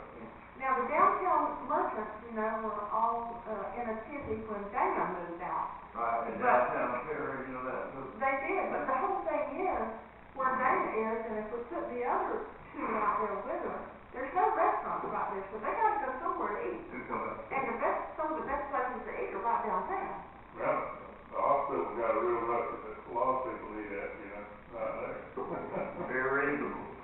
Very Well, reasonable. and you could save your 1 cent money, you know, towards building something like that. Once we maybe get caught up with some of the infrastructure needs that we have, that would be a good use of that fund as well. What are y'all, do y'all agree with some of the things, I mean, what are y'all thinking? I'm all about that, because it took all we could do just to get Dana where she's at. I mean, and that's worked out so good. People on and on about that. They were against it, start with, and now they come back and said that was a blessing. And I love it too. Oh, I love it, it's wonderful. I think they like it. And there's a lot of people that go up and set the issue for, you know, in the courthouse. And it would just be a lot better if and the parking, I've had other people call me and complain about the parking over there. That's the reason we changed and moved the parking out of that parking lot, because people complaining, they just couldn't even park back there in the park over by Bloodworth and everywhere else, and walk all the way to the courthouse, you know. And that's the reason we did what we did about the parking lot over there, and I called a lot of flack about the parking lot. But now it's not crowded like it was, and people are proud of it now. It just changed, people hate to make a change. That's right. But that's our job to look ahead and try to plan in the future, and that's what I'm all about, you know. Even though we have this old highway patrol building leased for 99 years, I think. We go in and we buy a tag or we pay our taxes. We use one little entrance on the side. What do they do with the rest of that building? That building is a fairly good sized building. I just wonder if it's previously, I'm not sure if they still are.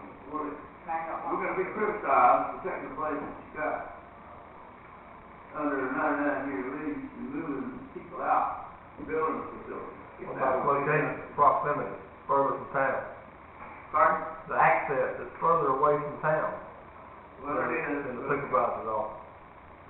Not to mention, one consideration may be some sort of traffic information. You put that many more folks there, there's no red light or anything else as far as access and the traffic congestion. So there's gonna be opposition either way you go. Either way you go. But you're right, now that parking lot is not that big, because they do driving tests out there in the parking lot also. And an adjacent business right there next to it Yeah. also.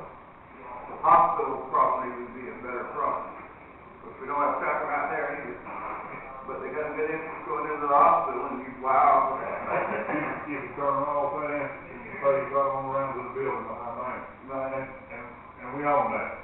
We don't, and you got city water and city sewer right there.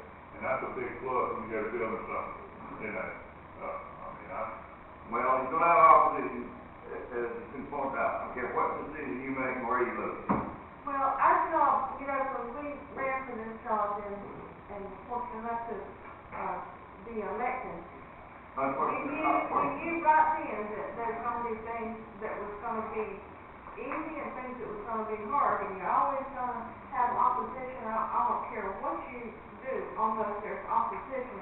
But we're tasked with leading the county and making the best decision for the county for now and for the future. That's what we're here for. And, we try, and I have to say, this board, we really try to please the citizens. I think we've even gone overboard sometimes in trying to please people, and might have even made decisions when we probably shouldn't have, because we wanted to help some group or some, but, this is a business, and we're tasked with looking into the future, and if we're paying that kind of money over here, and if we could work out something else, in the end, after all the griping and belly aching, just like with Dana, everybody would probably be happy. There is a summary. What I don't want to do is talk about it today, and then in 3 years, come back and... Kick the can down the road a little farther. We don't need to do that. If this is something that this board really would like to see happen, then we need to take steps to work toward it. It's not gonna happen this year, next year, or the next probably, but at least we've got a plan that we're actively working on instead of discussion that, oh yeah, that was a good idea. But before I go on, I wanna hear from the other two commissioners. One question about the jail facility. Can that facilitate the sheriff's department? Is it big enough to do so? It would have to be another You would structure annex, out you would there. have to Mhm. That was the question I had with that. But it does streamline the effort when you have those agencies separate. I don't know if anybody's ever been to the 12th Street Courthouse in Miami, but it is a nightmare. You're standing in line for 3 hours to pay your tax, so we want to get rid of all of that before that ends up coming to you. So if you streamline that effort, I had a lot of people complain about things going out, but once they figured out what was going on, they saw the light at the end of the tunnel. They understood what was going on. So if you differentiate, pull your sheriff, put him in the jail. Clerk of court, your state attorney, and your judges, your county or sheriff, keep them in the court. Traditionally, for hundreds of years, that's how it was. That's right. And then all of a sudden, in the past 30 years, they decided to combine all of them. I think it needs to be separated. Yeah. It really, really needs to be separated. That's just my personal opinion. But hearing from people, it has streamlined the effort by putting what we did at the same time. Change is hard for all of us. We don't, we resist change. Sometimes without even thinking about it, because it's change. It's not what we're used to. But, we've got to expand our horizon and take the blinders off and look for the future of what's best. I want to be here always, but while I'm here, I'd like to hopefully put things in place that one day will be better for our county. I looked at some vacant buildings around the courthouse. Across the street where they go out there. We can change those vacant buildings when Dana's project was could find one that, one reason is perfect. Rather than not being enough. Carl Swan got a lot of buildings, he decided to rent. I'd like to see downtown Broadway with merchants, not businesses, but merchants. But would it be, we have What done a page is that? feasibility study. There is a, like a summary of concerns close to the location and maybe.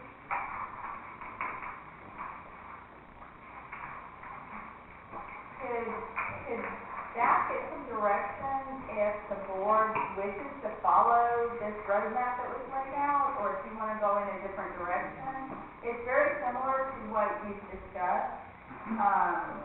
I know that, I don't know where you're at. it's almost to the very back. 4.1 summary. Where do we go from here, is that it? 4.1 summary of concerns. Yeah. Okay. So, Ethan's here. thank you, Danny. Keep it clear. So my question would be,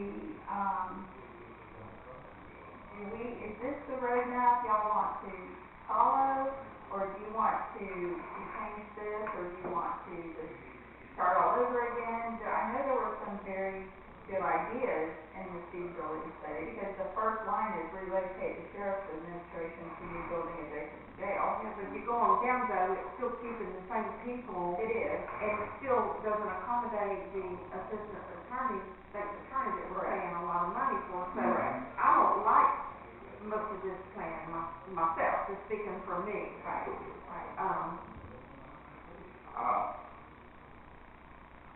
Some of it I like, some of it I don't. We paid a big bunch of money for this feasibility study. So, I try to follow it, but sometimes these consultants don't. Well, yeah. Get it right. I mean, I think at the time the feasibility study was performed, we didn't have a situation with the Attorney's office. I don't think it is. It may not have. This has been 3 or 4 years ago, and, you know, things change. I hate to spend the money, so. Okay. Well, and that's fine. Well, there's 3 offices over there that one's identified as the sheriff's needs. He needs to be out of there.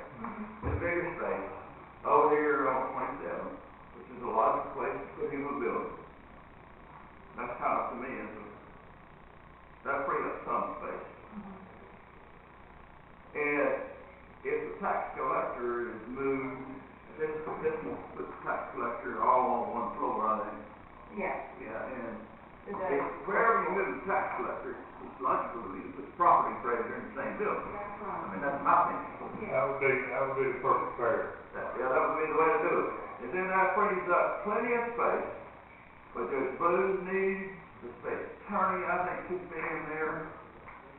And sheriff will probably need a little presence for It will. bailiff and security people at the courthouse. Right. You would need 1,500 square feet. But that's the direction, long-term, that we need to be working toward, I think. Now, see, even this one says, even with the supervisor of elections here, it says,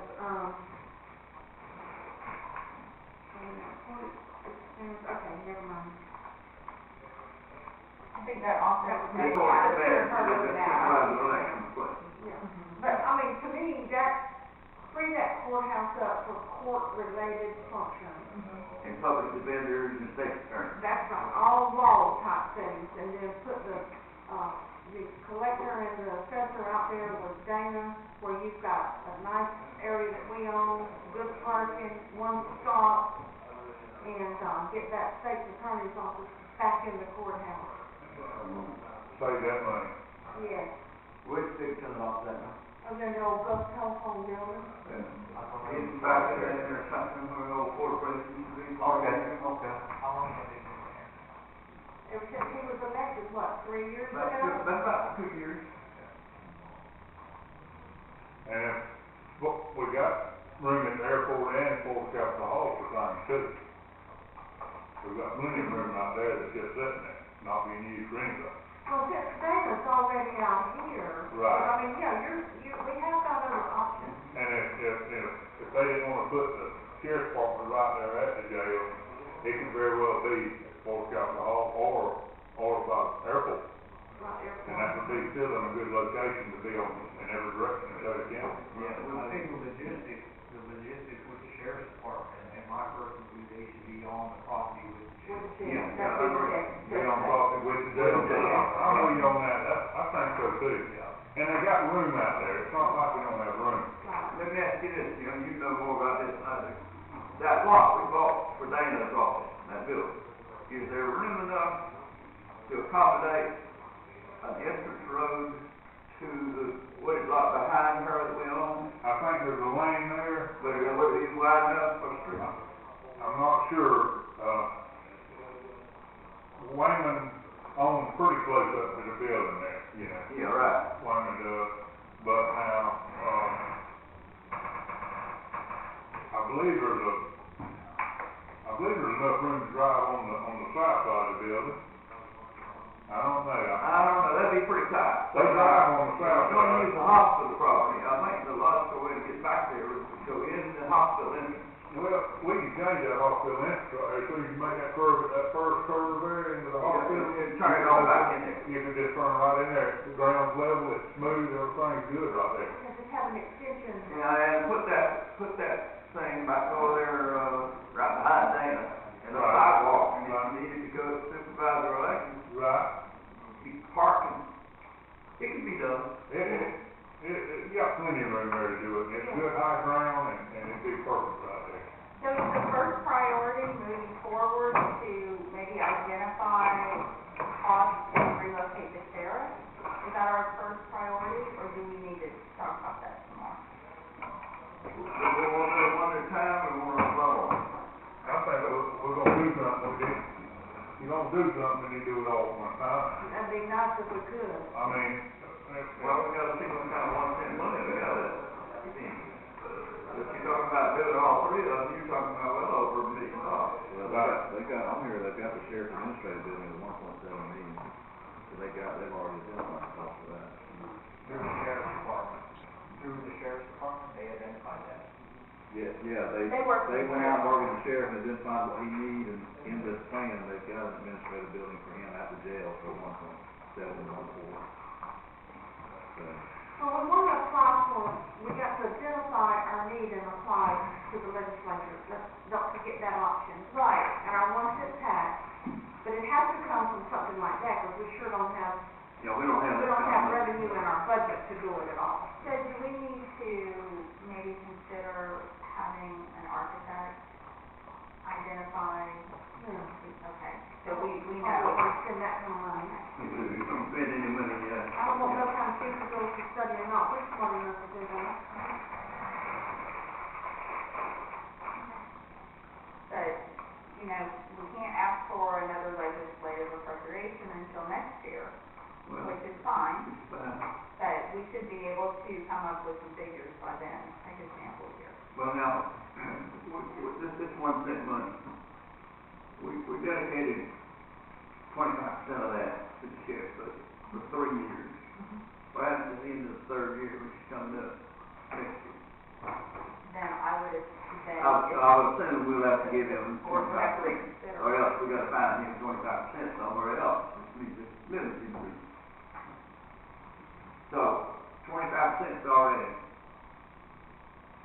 spent. Now, we've been dipping into that for capital needs a little bit. How much, what percent have we got left? Don't we have 1.4, 1.6, well, I'm estimating for this year. But remember, So we've got 1.6 million per year unspent, undedicated. this year, because we had some carry forward from last year. But remember that when we started working on the 5-year capital improvement plan, that we're considering that first year dipping into some of that 1 cent reserve, because we're using 1 cent money in some of our other funds. So, for example, we have encumbered 1 cent funds for solid waste and for public works capital, because we don't have enough revenue really in those departments to purchase capital. So we're using our 1 cent fund to try to help us in some of our other funds, because we don't have enough left over to purchase How much capital. is freed up then? What's the bottom line? About 1.6 for this year. For this year. I'd have to look at our. Now, budget. next year, if everything stays the same, we'll generate another 2 million in the tax. And so that would be about another 1.5. So if you wait until the end of next year, you'll have 3 million. This would be a lot. And what was that sheriff's number again, Jim?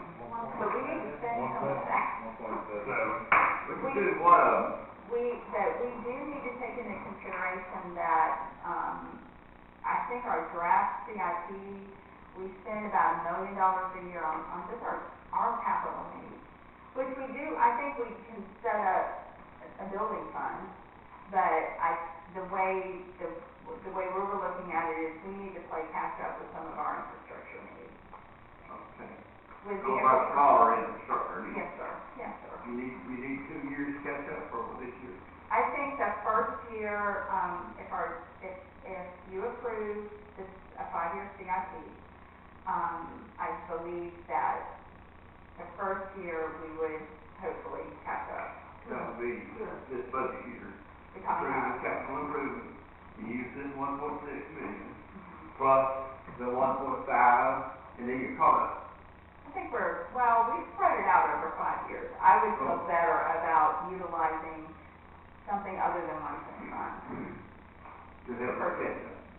to purchase capital.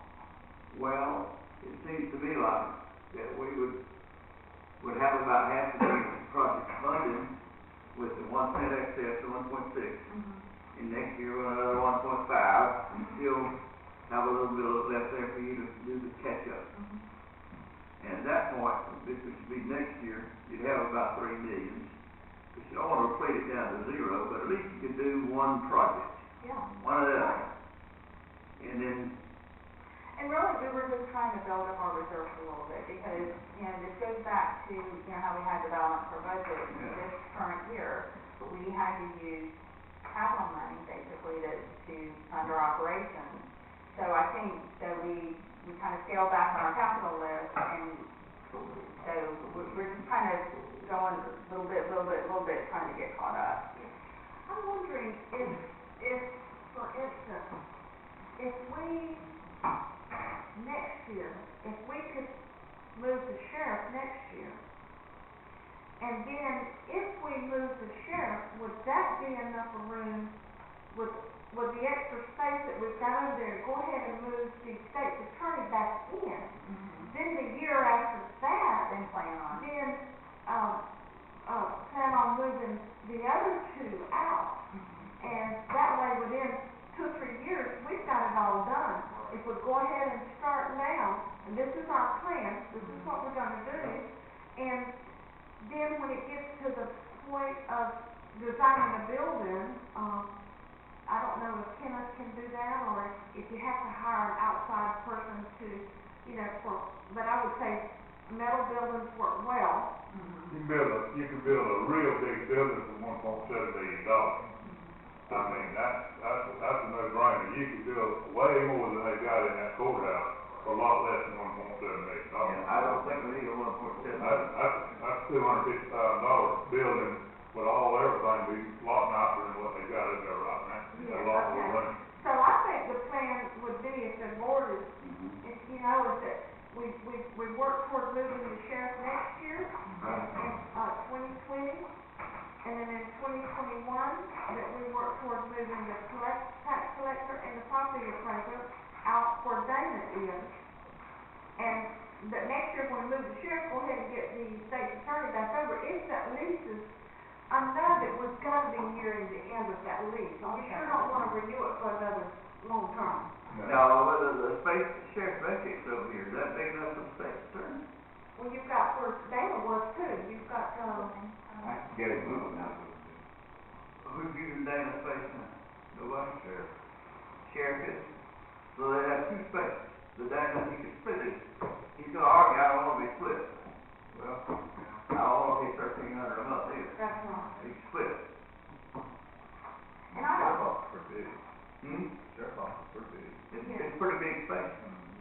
You all sit down there, you know that? That's a good plan, I support that plan.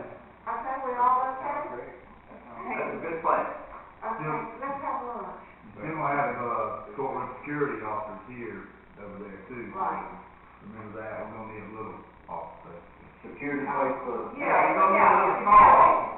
Right, I said that wrong time. How many, I'll talk to you, man. All right, we got a plan.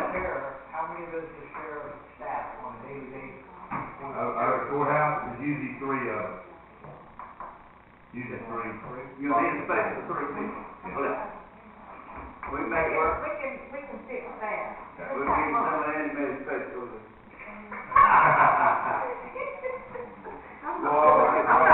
You have a check for that. Y'all got to go down there. You can get your out of there. George, please. If you have to keep records involved, that would be something. Is it fixed time? Yes, sir. Okay. What we need to get filed, Well, Sir, five, that'd be great.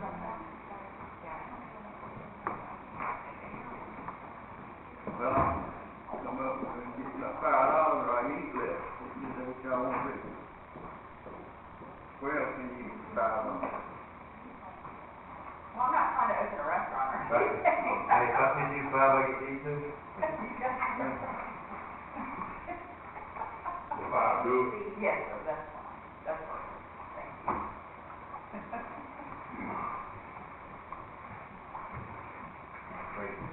Hello.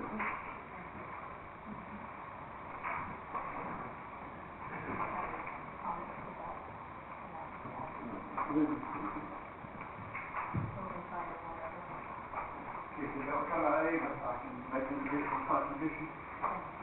So come on. We're talking about our CIP. All right, I'm talking about this whole commission spending all this money. Spending all this money.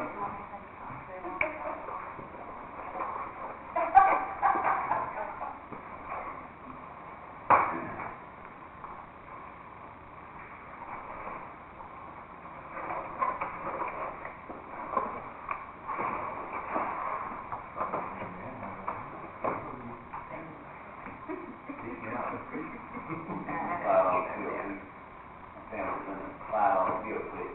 Are they? Yeah. And they do take their $5? Yeah, they pay $5 bill. That's good. Not even me, but I'm never cold, so. Really? Yeah. I never get cold. So it may be hard to do something I need to.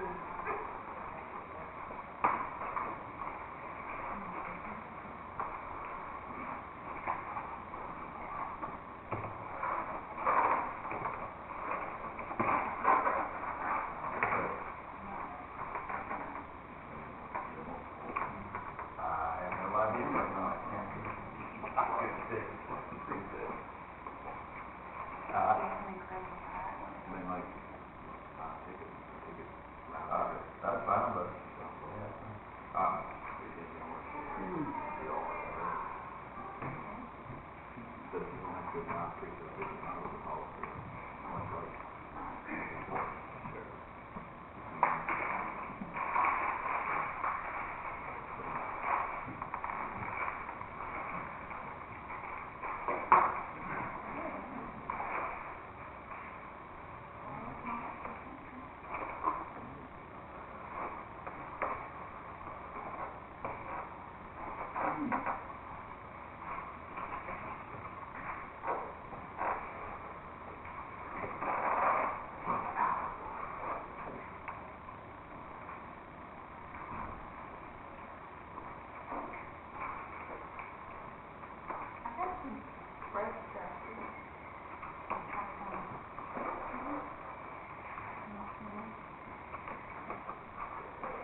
We want you to share. Pretty good.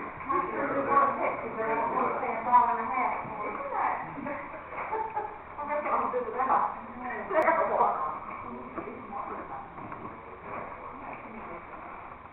I know, $1.50? I just can't say that.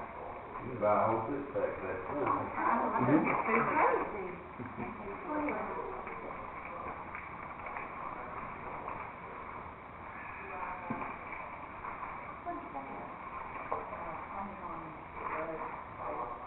Man, get mine.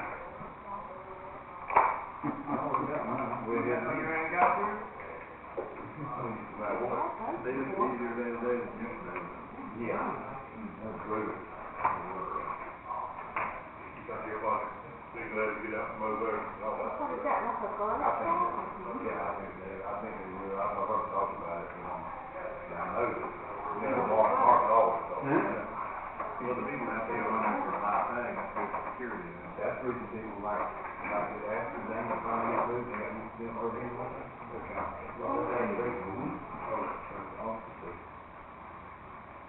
Yeah, you wouldn't believe our people complain about that when we made that move. Sure. But now they stick them together. Yeah. That is a nice office. It's really nice. Very good. You know our phones are gonna start ringing off the hook. About what? Huh? About our electric company. Oh, I was just go ahead and anticipate that. it'll happen. Let them run. I think the security at the sheriff needs to be on the bid part. I would agree.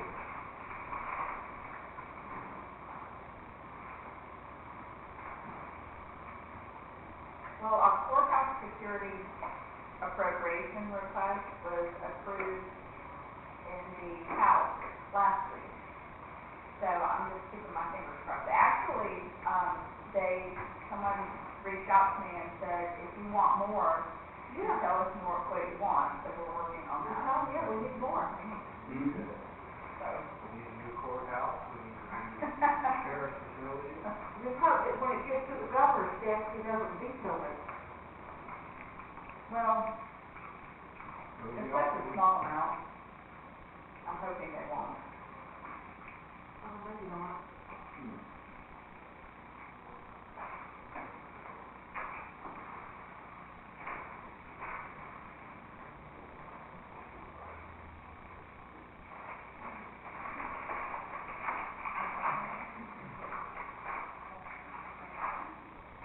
Well, Miss Hewitt, this is Shepherd then.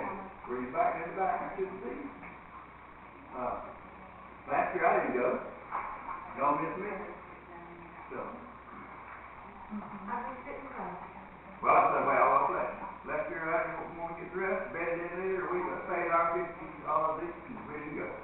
I had somebody call and offer free tickets, but on Friday, but I just didn't want to go. I'm still wore out and recovering from last year. Last year was hard. Well, tell me about six stops. You got up over the foot? But he did. Last time you knew that little fellow was dead. I thought he might be still sick and I was worried No, about it. he wasn't. It wasn't. It was just me. I just didn't. I skipped one year. That's the first year I believe I did. Well, you didn't banquet this year? You didn't miss me? I wasn't there. Oh, you didn't go either? No, I had a funeral. Oh. So who y'all could have went? Jim and I, Oh. in Lamont. Sure. Laura, was that lady sitting by you, your desk, or she just came and took a chair there? That was Betsy. Oh, she just came and took the chair. Yeah, I asked Betsy, is that Lamonta's, She was my date buddy over the night. her date? She is, No, I mean, she just came over and sat, so they did the chair. she's the director of the Madison County Chamber of Commerce. Oh, okay. Very nice. I was advocating to start a program. We didn't have a big old speaker and all that fun and game stuff. Very good. Tendency to be down a little bit. You know, Tom does a good job. They He don't does pay a a big good amount of job. money for somebody to come in and, well, we got up early Saturday morning and went to Tampa. Our son Jared and his wife are having a baby. Oh, It's due on March the 31st. So she had a shower. So we went to the shower and all the guys went and played golf. We have a little girl. Her name is Sadie Rose. that's number 1 or 2? First. Oh, I know there's So we're very excited. It's been a long time since we've had a baby.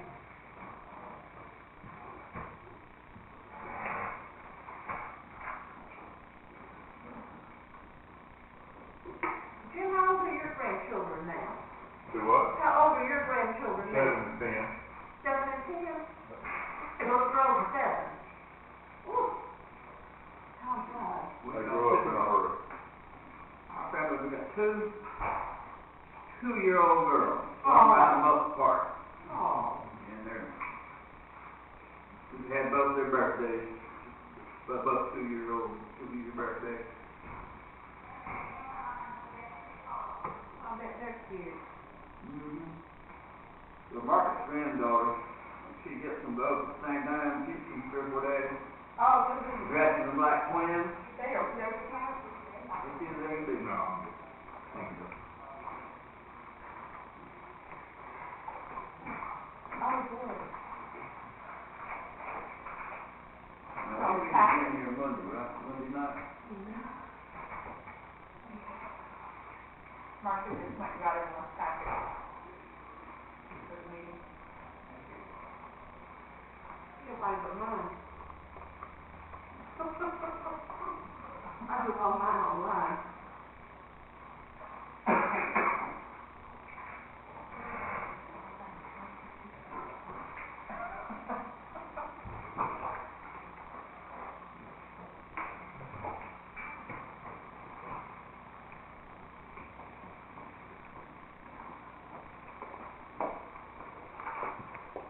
I'll tell y'all something else that's not on the list, but we're gonna have to get serious about finding a little alternate road around the Keaton Beach boat ramp. That's something that we've really got to quit just talking about and really put some plans in place. Especially if we, acquire Hager's Cove, then, we're gonna have to cut that corner off or something for people to bypass that boat ramp. We need to do that. That's a mess right there. It needs to be It'll done. get worse too if we get Hager's Cove. Yeah. I actually did find a contact at FWC. I sent an email last week, and the gentleman I need to speak with is out this week, but we haven't made contact with him yet Yeah. to ask if they would be interested in a partnership. So, Well, somebody said that they were interested. Where did that come from? Our company say they'd probably be glad to get rid of it, let us have it. I don't know. I can't find any documentation of, Somebody sure came back, they first said, no, they don't want to, and then come back and said, yeah, they do want to, so. We'll get to the bottom of it before we get the money.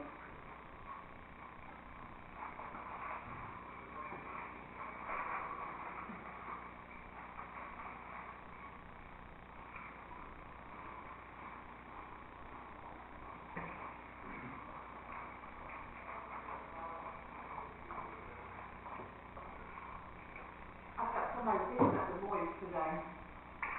I was so afraid this would run over past 2 o'clock.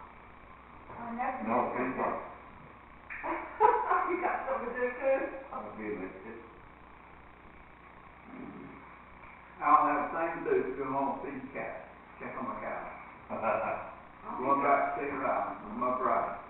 That sounds Get nice. him out of recliner. We hope to be down there Saturday.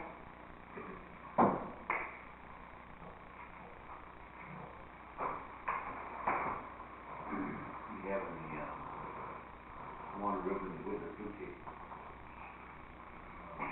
Meeting 4 o'clock.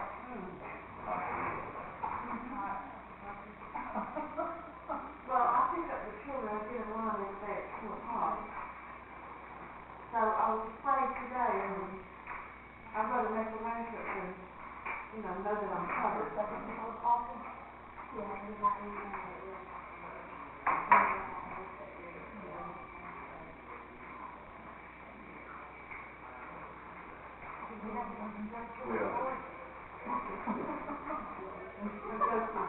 Elementary one goes to middle school. The oldest one in middle school this morning said, they called Richard Brandy, said, "Where's Brandy?" The assistant for, he took him to school, and I said, "Well, he's outside, what do you need?" It's just something I got to talk to him about, and I need to see him right now. I said, "Well, I can't help you with it." "No, I need to talk to Brandy." So when he took him to school and came back in, I said, "What was Hunter need to talk to you about that he wouldn't talk to me about?" He said that he has, there's a little boy at school, and they're going on a field trip tomorrow to Tallahassee to the skate walk, and it's $12, and so the little boy couldn't go because he didn't have $12. So he wanted Richard to give him $12 to give to the little boy. And I said, "Well, how thoughtful." And so Richard gave him $12 to give to the little boy to so he could turn it in today. And I said, "But I wonder why he didn't want to share that with either of you. There's some things they share with me and some things they share with you." There's a pastoral dog. Well, it's a no, usually it's a no with me, and it's always a yes with Richard. Not that you didn't have to say that. Yeah, that's what it was. What was he wanting you to tell me yesterday, or day before? Oh, about the bench out at the sports complex that sit under the goalpost and the birds roost up there and make a mess on the bench. They haven't moved that. And, huh? They haven't moved that. I think they did. Oh, I think they did.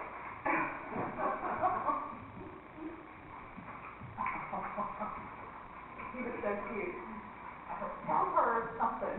Well, I told him we got in the car, I said, "That's when we're talking to people, don't listen, they'll think you're talking about them."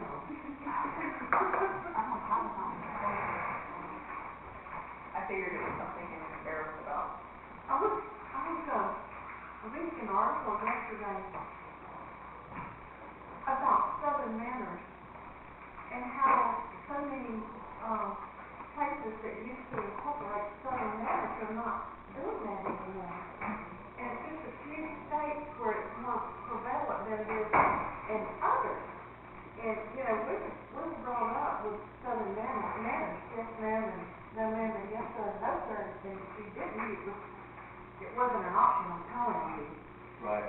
So I taught my children that, and the grandchildren, they're like that. But, a lot of people are not doing that anymore. I'll improve that. I think that's wrong.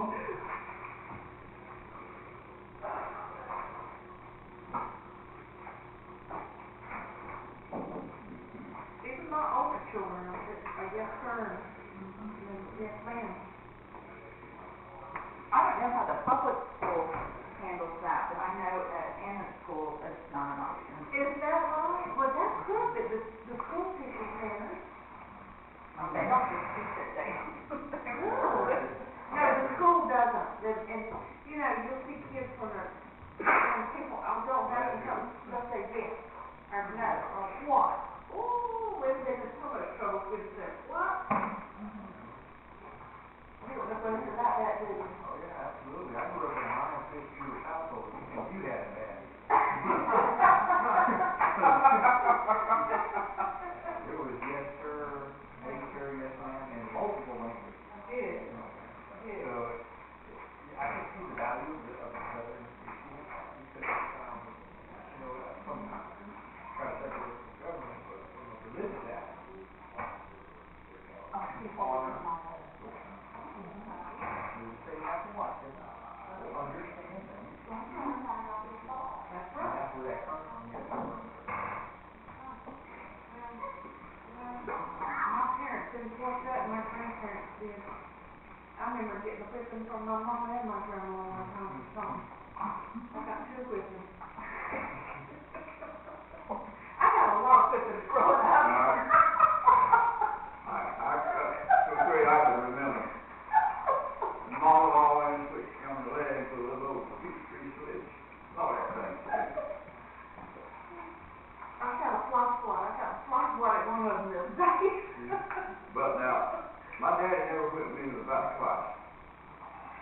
But when you got quick about him, he was like beating down me, and I'm telling you, he was a child abuse. I was a smart mouth teenager the last time he cut me good, I got fighting with my brother. And, taught my brother to do wristwatch. And I wound up for beating him out lifetime. And I had to buy my brother a new wristwatch. Now, what little money I had worked all summer and copy the back. I won't ever forget that. I bet you won't. Because if you're like me, I made $3 a day till I learned how to string, then I made $5 a day. Well, I wanted to buy it, but it cost me a wristwatch. So I kicked him in the wrong place, and that's what I got the worst whipping about. Oh. That's why my brother don't like me to this day, I reckon. That could have been it, he probably still remembers it. If it's okay with y'all, why don't we go ahead and get started while we still eat? Is that okay? Okay, we'll go to number 5, the tournaments and recreation. I've already talked to Wanda about this, about more tournaments. You want to tell them what we've got to have some things. Yeah. So in speaking with our recreation coordinator, who is Greg Mullen, he is working diligently to improve the condition of the field and make them compliant with what we need to do.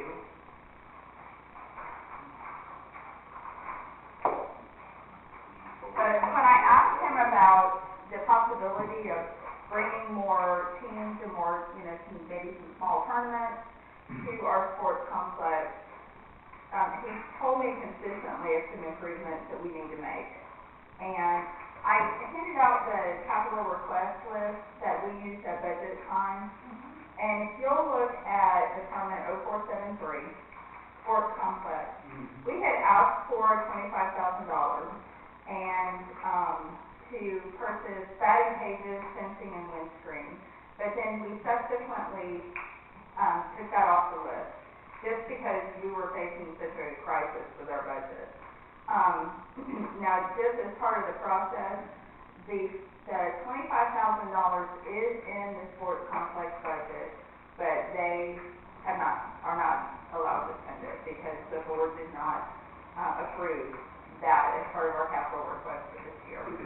I spoke with Greg again yesterday, and he feels very strongly that if he was able to purchase a batting cage, some windscreen, and 4 portable pitching mounts, fiberglass mounts, that it would greatly improve our sports complex and our recreation program for the children. What's the cost of that? The batting cage altogether is about $22,000. The windscreen is $1,500, and the fiberglass mounts are $1,000 each. That's $4,000. For the pitching mount. However, we were able to identify that we have some money in a separate fund that's for donations. And for Field 1 and Field 2, we have a $6,000 balance in that fund that we have not spent. So if we use our current money that is budgeted under capital for the batting cage and the windscreen, then I feel like we could use the donation fund to buy the fiberglass portable mounts. And according to one of the coaches and to Greg, we're using clay mounts now, and they just don't hold up. We have to replace them about every year. The fiberglass mounts should last about 5 years, is what I'm being told. So it sounds like it would save us money in the long run. It's still an investment. But what we're asking to do is just to be able to utilize the funding that's in the budget and make these improvements to the sports complex with the hope that it would bring some other teams to our area. Do you foresee, looking at the budget coming up, that you would be able to leave Do you think you're gonna need this money to go somewhere else, or would it be left in recreation, or, I mean, would it be safe to go ahead and spend it? That's what I'm trying to Yes, say. ma'am, it's one, is that one, it's general fund, reserve for capital? And you don't say that you would need it more somewhere else, I don't believe so. something more critical? Well, there's always, it seems like something critical, but I think we have enough funds in our 1 cent fund that, and I don't know that we couldn't transfer from 1 cent. Have you had it set up in the budget? It's already been transferred, it's a transfer. So we could maybe use money out of our 1 cent balance for the $25,000, so we could do that. Do you have any projections of what kind of revenue may come from one big night tournament? I don't, because I don't. We don't have any history? We don't. Now, it seems like last year. You know what? 2 years ago, we had a tournament. We did, and I was thinking about our concessions account. And I wanted to think it was around 15,000, but I can go. Did we brought in 15,000? Ooh. See, if we had several of those a year, that'd be good. Was that in our? Not only for us, but Or was that in So this is pretty important that we try to get this underway then, because it helps everybody. Well, what I will say, yes, and what I will say is that Mr. Mullin has worked very hard, and I feel confident in trusting his lead on this because of his experience with recreation, and he is adamant. Sometimes, our needs can change or our focus can change, but I've spoken with him numerous times, and he is consistent. He's asked me for 2 batting cages, and I said, okay, well, how about one? Would one do the trick? And, he feels like we need to invest in one this year and maybe one next year. But he said, he told me yesterday, Ms. Melinda, if we could do this, I feel confident that we could draw in some teams and, we could get more players there. Well, I'm all for me, just one commissioner, I'm all for it. And we finally got somebody really good out there that, I think should be very proud of him and who we've got. But I hear from the rest of the board, see what everybody else says. Well, it won't increase the budget, the money's already there. So, we reduced $167,000 from our capital request for this year. But those funds are sitting in the budget, we just don't allow people to do it. So it wouldn't be an increase in the budget, it would just be a matter of, me approving a purchase order to make these purchases. So I don't, I think it just, and if the board's in agreement that this is the direction we need to go, we shouldn't have to put this on the agenda for this area. No, not to just do the money It's already budgeted. It sounds like, depending on what the numbers say, it sounds like an investment that can just count when a pipe is piped out. Because if money is, but if we build something to enhance that, and we consider that an investment, depending on the money, you probably recoup that much money in a year. I don't know. If you hold one net, Right. and possibly you went out and did the pipe one, you want the pipe became possible. And it may take 2 years. If we made $15,000 last year on concessions and admissions, but of course, keep in mind that if we have tournaments come in, we may have to increase our operational expenditures. We have to buy more food, so it's not, I don't know that we cleared 15,000, Daniel's checking on that now. But we may have to come back to the board and say, well, guess what, we're out of food money because we've had an increase and we've had more games and we have to. That'd be a good problem to have. It's a good problem, as long as you're making a little profit. Sure. Now, can I ask a question on that? These are all they're in the budget now? Yes, sir. But under the reduced capital column, anything you see in parentheses is what we said we were not going to buy. So So, you'll see on the sports complex line that $25,000 is out of reserve, and then we back the $25,000 out. So that money's already in budget, Yes, and we're turning, we're just going on that track, hopefully. that's the I hope. say, let's go ahead and do that, it's ought to be a high priority. Now, there's two or three things on down the list I've been reading here that I need some explanation on. Okay. You want to talk about that, or let's just go down the list? I can point out those and I've got concerns with. Well, let's first, let me do this, let me just ask the rest of the board about the projects and doing the expenditures, and then let's, if that's okay with you. That's fine. So, I just like to see what her numbers are, to see what it is. That's the only thing I'm looking at. Well, I think our youth is our investment review. And the more you got them in some constructive and controlled atmosphere, most time they will be productive citizens. Now, I can't stress enough, you can't invest enough in the youth. If you fail to do it here, sheriff take it, have them on that. Okay? Now, that's $25,000 well spent, that I would say go do our best to try to get. I'm fine with it. okay, so we're gonna move forward with that then. Okay. Okay, now, That one batting cage and the mound and It would be a batting cage, 1.5 windscreens. We repaired the fencing, so we wouldn't need that, and 4 portable pitching mounds. can you do the 2 batting cages like he's requesting, or is that totally out? Okay, we'll wait on that. Not for the board, I mean, we would have to come back to the board and ask for funds for that. But we have enough between what's in the sports complex budget and then what's in the donation budget to pay for all of that. Okay. Good man. Okay. Yes. There's only one thing about that out there that I want to get a handle on, and that business we had, got 4 out there just recently, it's called access to the place, we need to get access under control. So what we've done Especially with if we're that. gonna spend this extra money on that stuff, but that could be tore up real easy. So what, we've done is I reached out to the sheriff's office, I spoke with Marty, and they are increasing patrols as much as they can. So they lock the sports complex at night for us, but then they'll drive through the complex.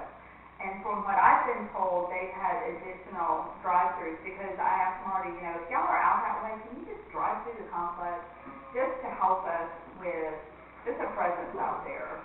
I'm hoping is a deterrent.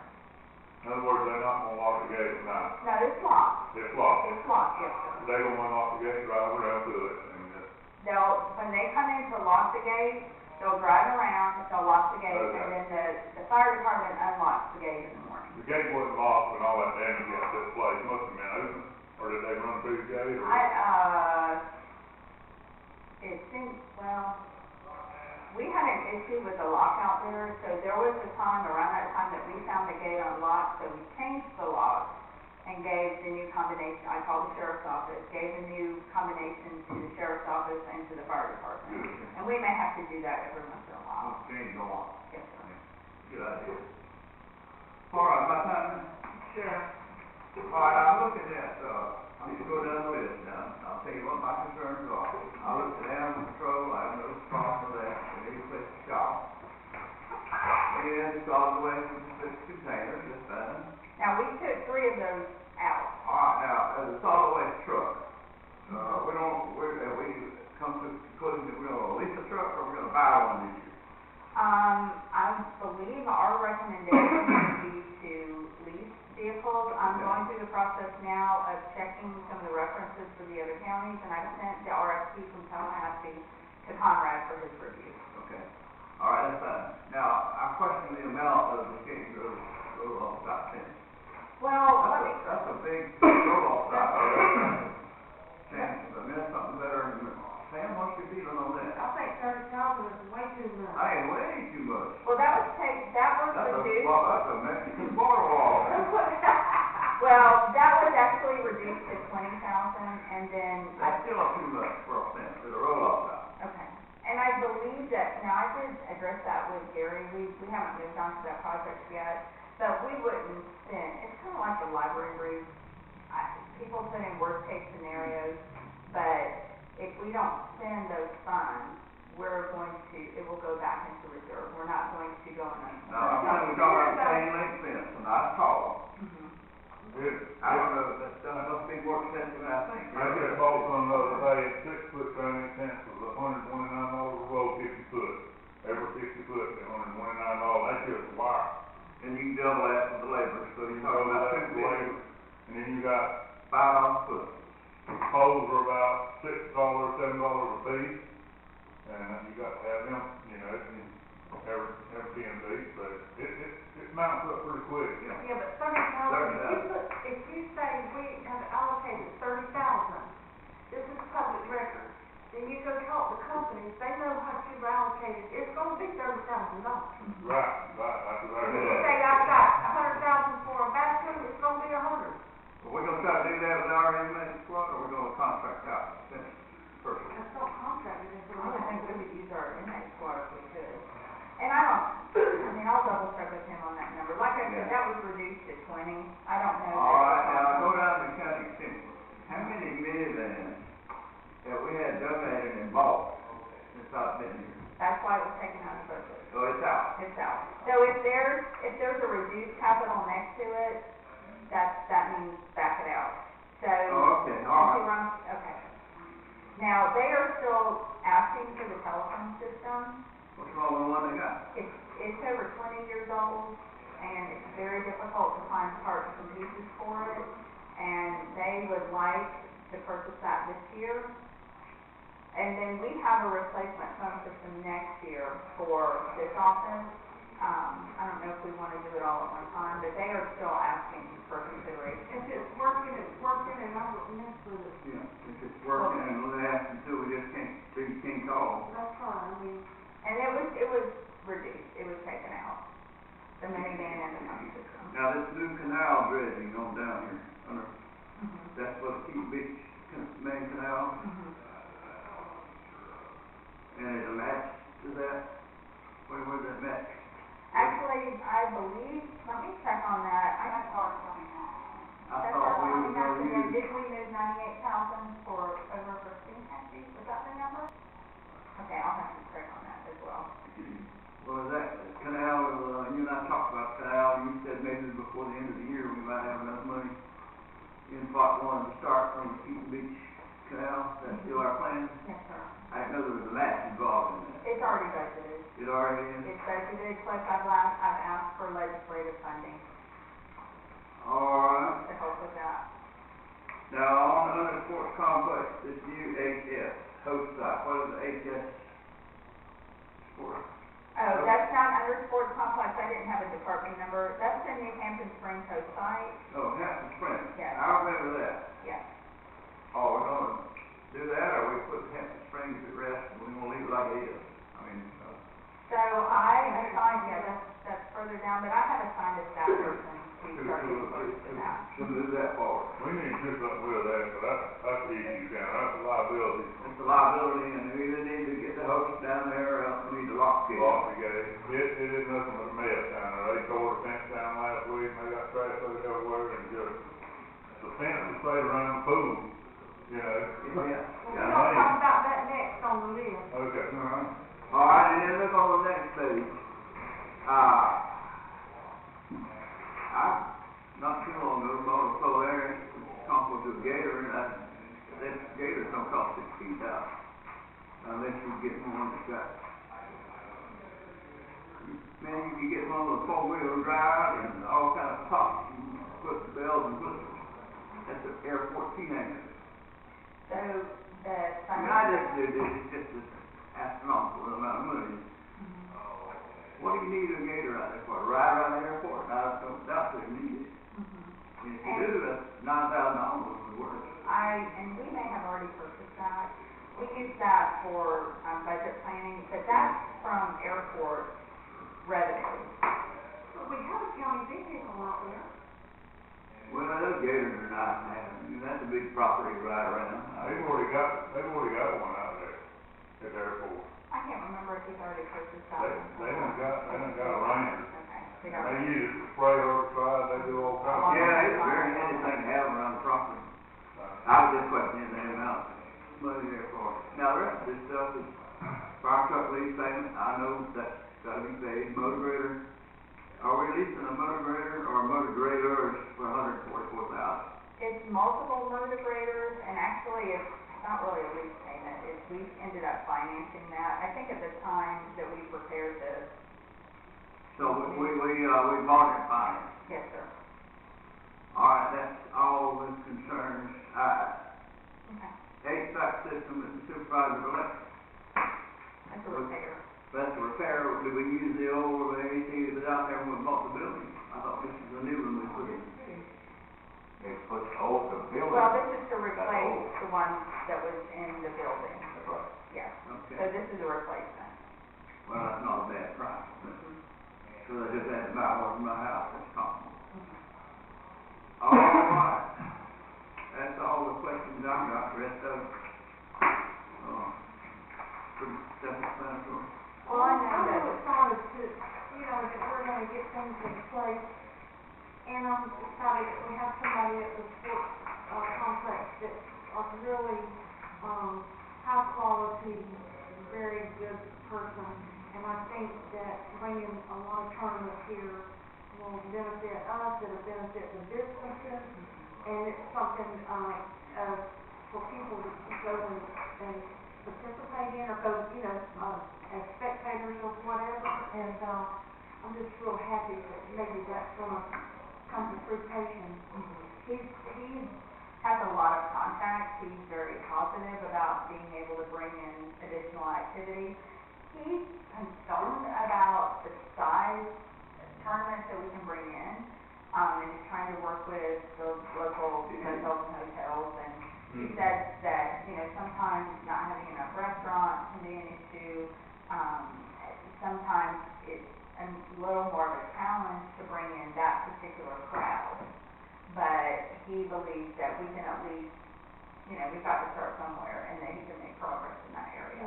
And I know when we had one 3 years ago, and it was fairly big, I had suggested at that time that when we're gonna have a tournament, that we make it known, let's advertise, it should be in the paper, there should be some kind of signage out there in front of the sports complex, stating there's a tournament and the dates and the times, and kind of, because a lot of the public didn't know that we had something going on, so I think it's up to us to make sure that it's, market it right. And I'm sure he will, because he's a, I haven't had a sports complex call in a while since he's been here, I don't believe. So he must be doing something right. he is really Follow good. your mom and dad, so they will call you about the sports. We're gonna keep him. And I had a coach come by yesterday, he was just, it broke my heart a little bit, because he was just pleading, can you please see if you can help us with these portable mounds? And I said, well, this is the first I've heard about it, as far as, I didn't even realize they were new mounds, a new type of mound, they're fiberglass. And, we've got a lot of really good parents who give time out there, and they're trying to do something good for their children. So I know that this group will be thrilled when they hear that we're able to purchase. You don't need us to take any action, so you already got your direction, go ahead and order. Yeah. Now, do you, know what the city did the other night in terms of the lighting over at the practice field? All I heard was that only one citizen appeared. So I don't know what their action was. If you hear anything from around, if you don't mind, let me know if they decided to do something about that, so I can let my constituent know. And it's just something they need to be doing. And I'll tell you, I'd like to see more adult recreational opportunities. And I know, before the churches had, leagues, and then they had all kind of issues, but, that's a fun thing too, and, adults need fun things to do every now and then too. Family oriented. Keep up that stuff. Well, and just for the board's information, just for the board's information, the way, the recreation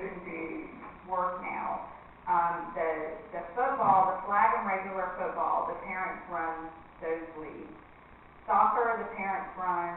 Softball, for this year, the county pays for insurance and jerseys. Next, for 2020, the county is committed to pay for jerseys. In 2021, parents will run that program. And for baseball, county takes care of uniforms, equipment, and umpires. For baseball, each child pays a registration fee between $45 and $60 depending on the age. And sponsors pay $300 to have their company recognized on a team's jersey, or $450 for a banner and a name on the jersey. I want a copy of that.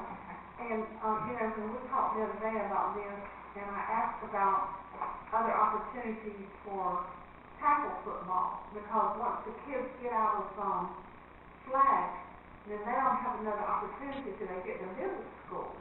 And I've had people that ask me about that, what would it take to incorporate something like that? We ought to talk to him out there and see if that's, Well, I think in the past, the direction, from what I understand, that we were taking was to try to have parents run these organizations instead of the county, running everything, since we're so short-staffed and, our budget is in such a crunch. So I'm assuming that that's something that would be up to the parents. And well, it doesn't let them know that, because they don't know that. I didn't know that, if they want to have something like that, it needs to be put out there so people know. And maybe we can hand out flyers and talk to his coaches and see if that's enough, if there's enough of people, because I tell you, the parent-run programs out there are great. They work very well. They do. Okay, I'll get back with him on that. Okay. Anything else about recreation? Okay, if not, we'll move on to Hampton Springs Park. I just wanted to know the status on that. We did a lot of meeting and organizing and planning and this, that, and the other, and I haven't heard anything since then. Well, and part of that is because that was something that Melody was working hard on, and she's just working part-time now. So we do have a void, I would say, when it comes to Hampton Springs Park. I know when she was here several weeks ago, she met with that volunteer group and asked them if they would take on some responsibilities and help with that. And so we're trying to identify volunteers who can help us with this program. I have assigned a staff person to get the quotes for us for the host site. So we are moving forward with that, because I understand that's a stepping stone for some of our other parks, and that it's important that we complete this. But we are trying to work with the volunteer group to see if they can, how much they want to take responsibility for. Well, I'll tell you what I'd like to see is one day, I'd like to see one director that covers all parks and recreation. And that's all that person would do, parks and recreation, and that would come, I guess boat ramps would come under that. And because I think that's a big enough entity that we can almost separate that into a department. It'll come to that eventually. That's the next phone call. No, go ahead. It'll come to that, as things grow, Right now, I don't think it would be a full-time job for anybody, but I don't know, it's pretty, It's a lot of bigger pieces. there's a pretty lot big. of stuff. It'd take a lot of pressure off you if you had somebody do that, is what it would do. It would. Well, it would enhance the facilities and all. Right. Like with Hampton Springs, it's kind of sitting there because we don't have a chief there. And I think that was the intent of the community services director position, but, I think, maybe we just need to take another look at something like that, and let the library be a separate piece from that, because everything's going very well at the library. I've not had a complaint. It just needs to be recreation /park, in my opinion.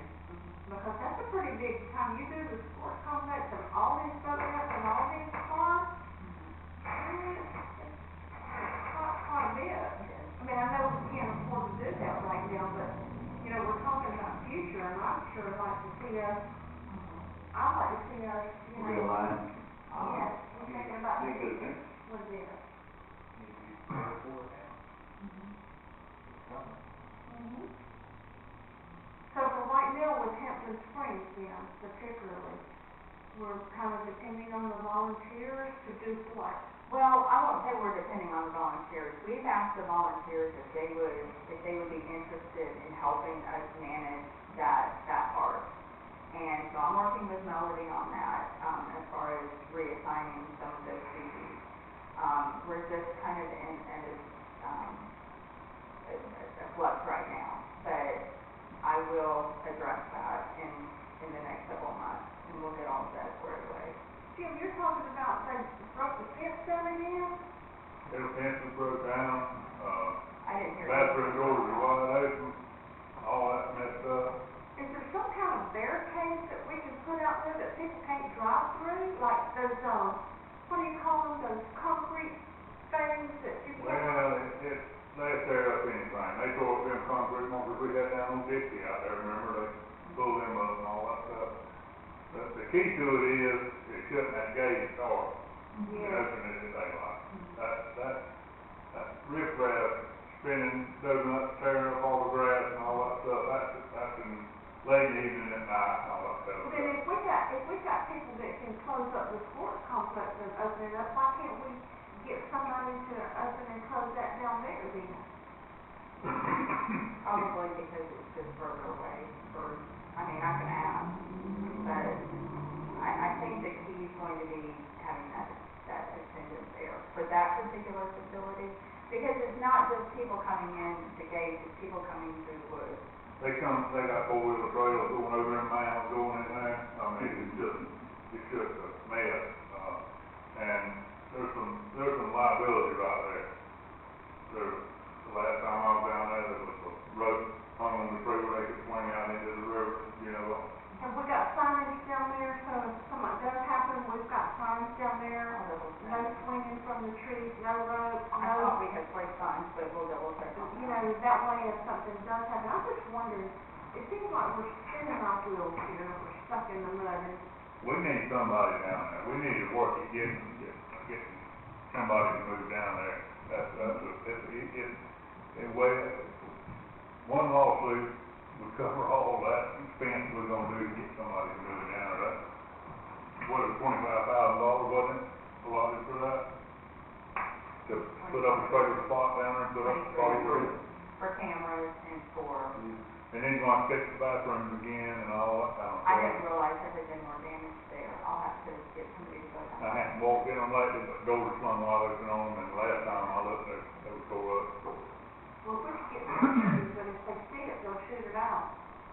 Yeah, there's no sense doing anything, waste any money on it to get the gates shut, you know, I mean, that's just, people, they gonna mess it up.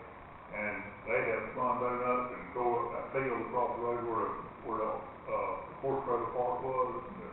We don't have no horse trailers on, I haven't seen one there in 15 years, you know, and they don't have no gates on that, all that's open out there, and they tore down part of the fence out there too. It's just, we need somebody down there. Are there still paraphernalia being found down there? I'm sure there is. I'm sure. I mean, you know, that's just a mess. It's a mess. You have the prison change, that shift change, that's a meeting place is what that is. The shift change is a meeting. After the prison gets out, shift change, that's a meeting spot, what they tell me.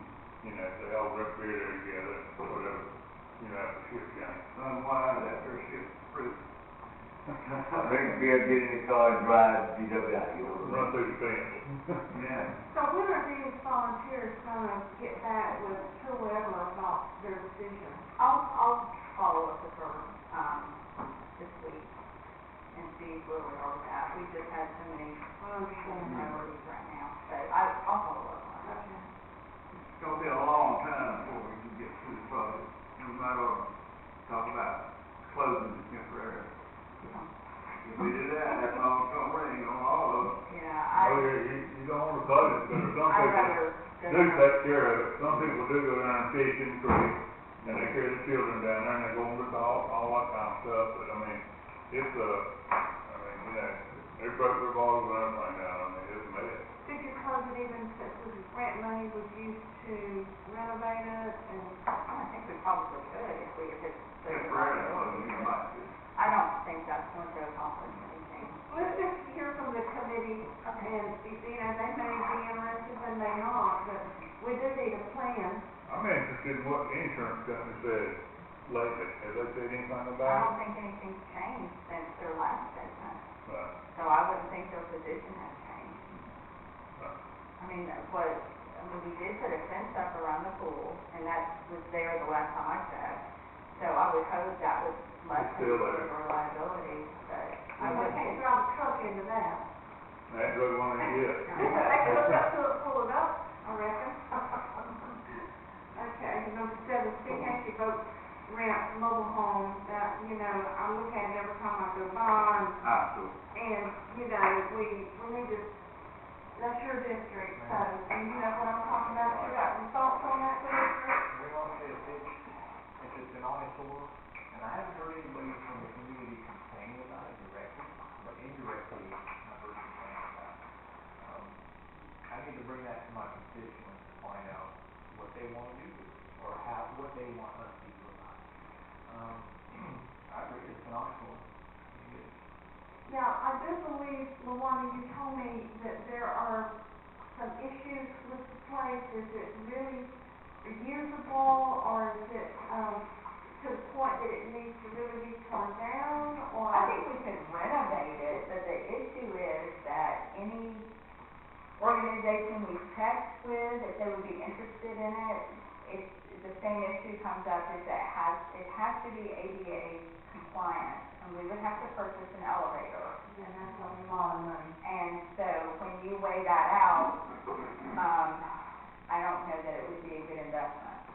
That place looks too ragged, you need to start renovating. That's No, more no, liability. why? That's more liability too. More liability. I say give it to somebody who will move it, otherwise, We have have our folks tear it down all at all. We have a pending FEMA claim that's open for reimbursement for damage with the last storm. So I've been kind of waiting to see how that cycles through. We can either take it off the list for reimbursement and I think you need to go on that list. Yeah. okay. Leave it on there, and if we get enough money, tear it down. Now, what could we do on that property after we tear that building down? Bigger parking lot. Park lot, that's what I'm thinking. Yeah, yeah. That would give what, how many spaces would that yield? 3 or 4. I'm gonna say more. Not more, depending on the size of the vehicle and those spaces. So any available space would be one, they would love it, whether it be 1 or 100. Well, you know, it'd be better use of the space to park there than as it is now. Well, see, what my concern as well is with dilapidated buildings, any type of a certain crowd of people. That's right. I think we can, So that's, we start to get rid of it one way or the other. If somebody maybe wants to purchase it and haul it off, I can't imagine anybody wanna do that, but. What do you mean out of metal? People use it for, get it from An metal. old double wide, I have come, if you got, it's up in the air, and if you got the hospital to remove it, I think it's moving, it costs more than buy a new one. Probably would. It costs $5,000 to get a crane to set that off there.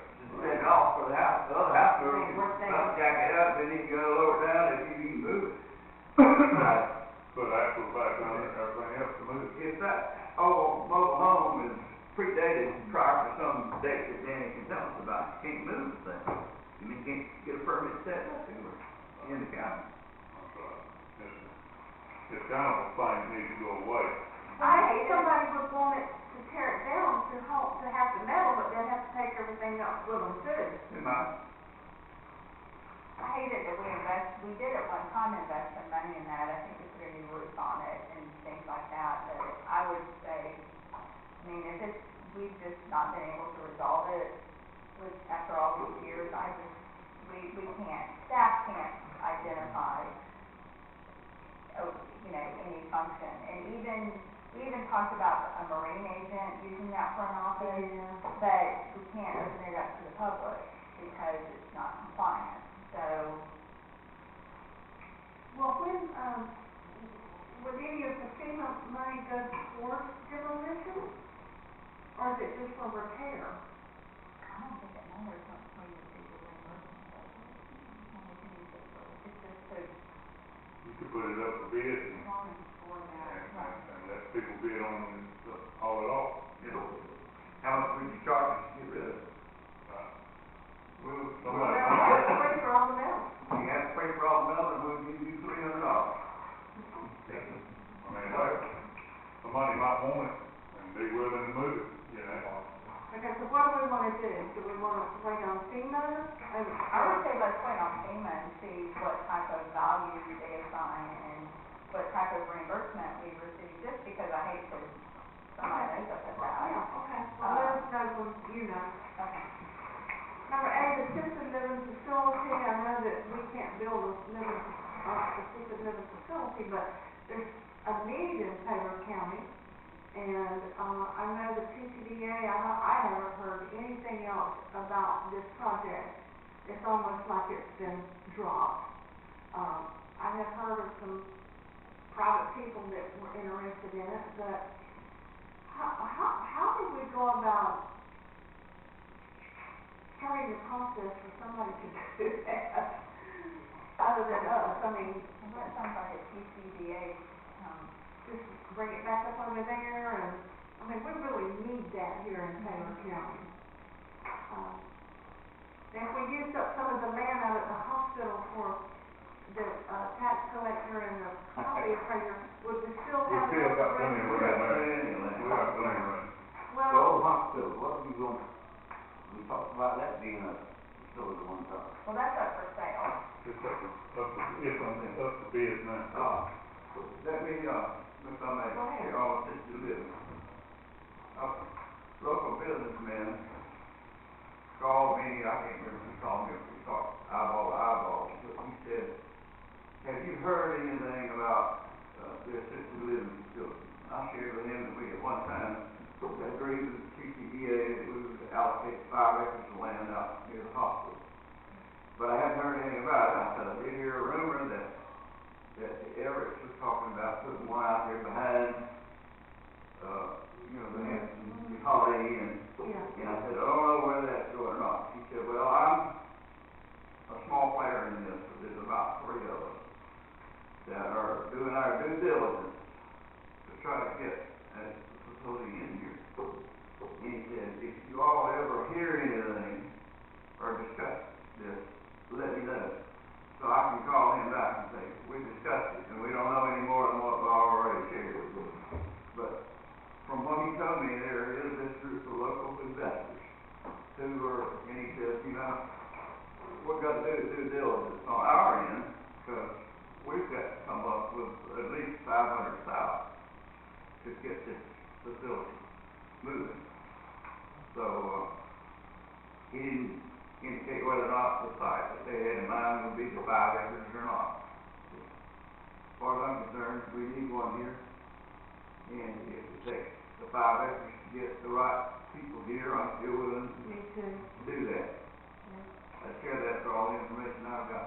Now, what about, I know Bob Sheffield at one time. Well, he was adamantly opposed, and I told this investor, if we talk about the hospital, we've got to deal with Bob Sheffield. And he said, well, if Bob wants to donate the land, just put it over there on Bob's place. And I said, Bob told me, it's been a couple years ago, that he would be willing to maybe give an acre. Maybe. But anyway, that's still a problem, and, it's gonna have to be dealt with if you use that. There's property right there that the lockers are still on right behind, Yeah, right behind. and that's available. And that was, I think that's what threw a kink in that company coming here, that was talking about doing it on our property, so Bob had some kind of deal with him on that locker property. Well, Bob had talked to them first, is the same group as the one that Scott Frederick was talking to, and that's what got Bob all up there. Not like the way ours. We are, and he used to come to me out there, his office for Me too. County Commissioner Summit. And he's one of my constituents, and he's a friend. And he's like most other people that are successful in life. Donald Trump on down, they're in it sometimes for themselves. Doesn't make any difference that boss place. Good location, your office. We just need one. We do need one. But 1 acre is not big enough. No. I know a couple of my constituents told me back when all of this, we thought we were really going somewhere with this. And he told me, he said, we want this, he said, and me and Mama we will sign up as soon as the time comes that we can sign up to move there. I've had people tell me the same And thing. he said, we don't want to go out of town. Well, that was a couple of years ago? Yeah. Both of them are gone now. Both of them are gone. One of them ended up going to Mayo. And, that's just so sad. We got a lot of people. We got a lot of people here.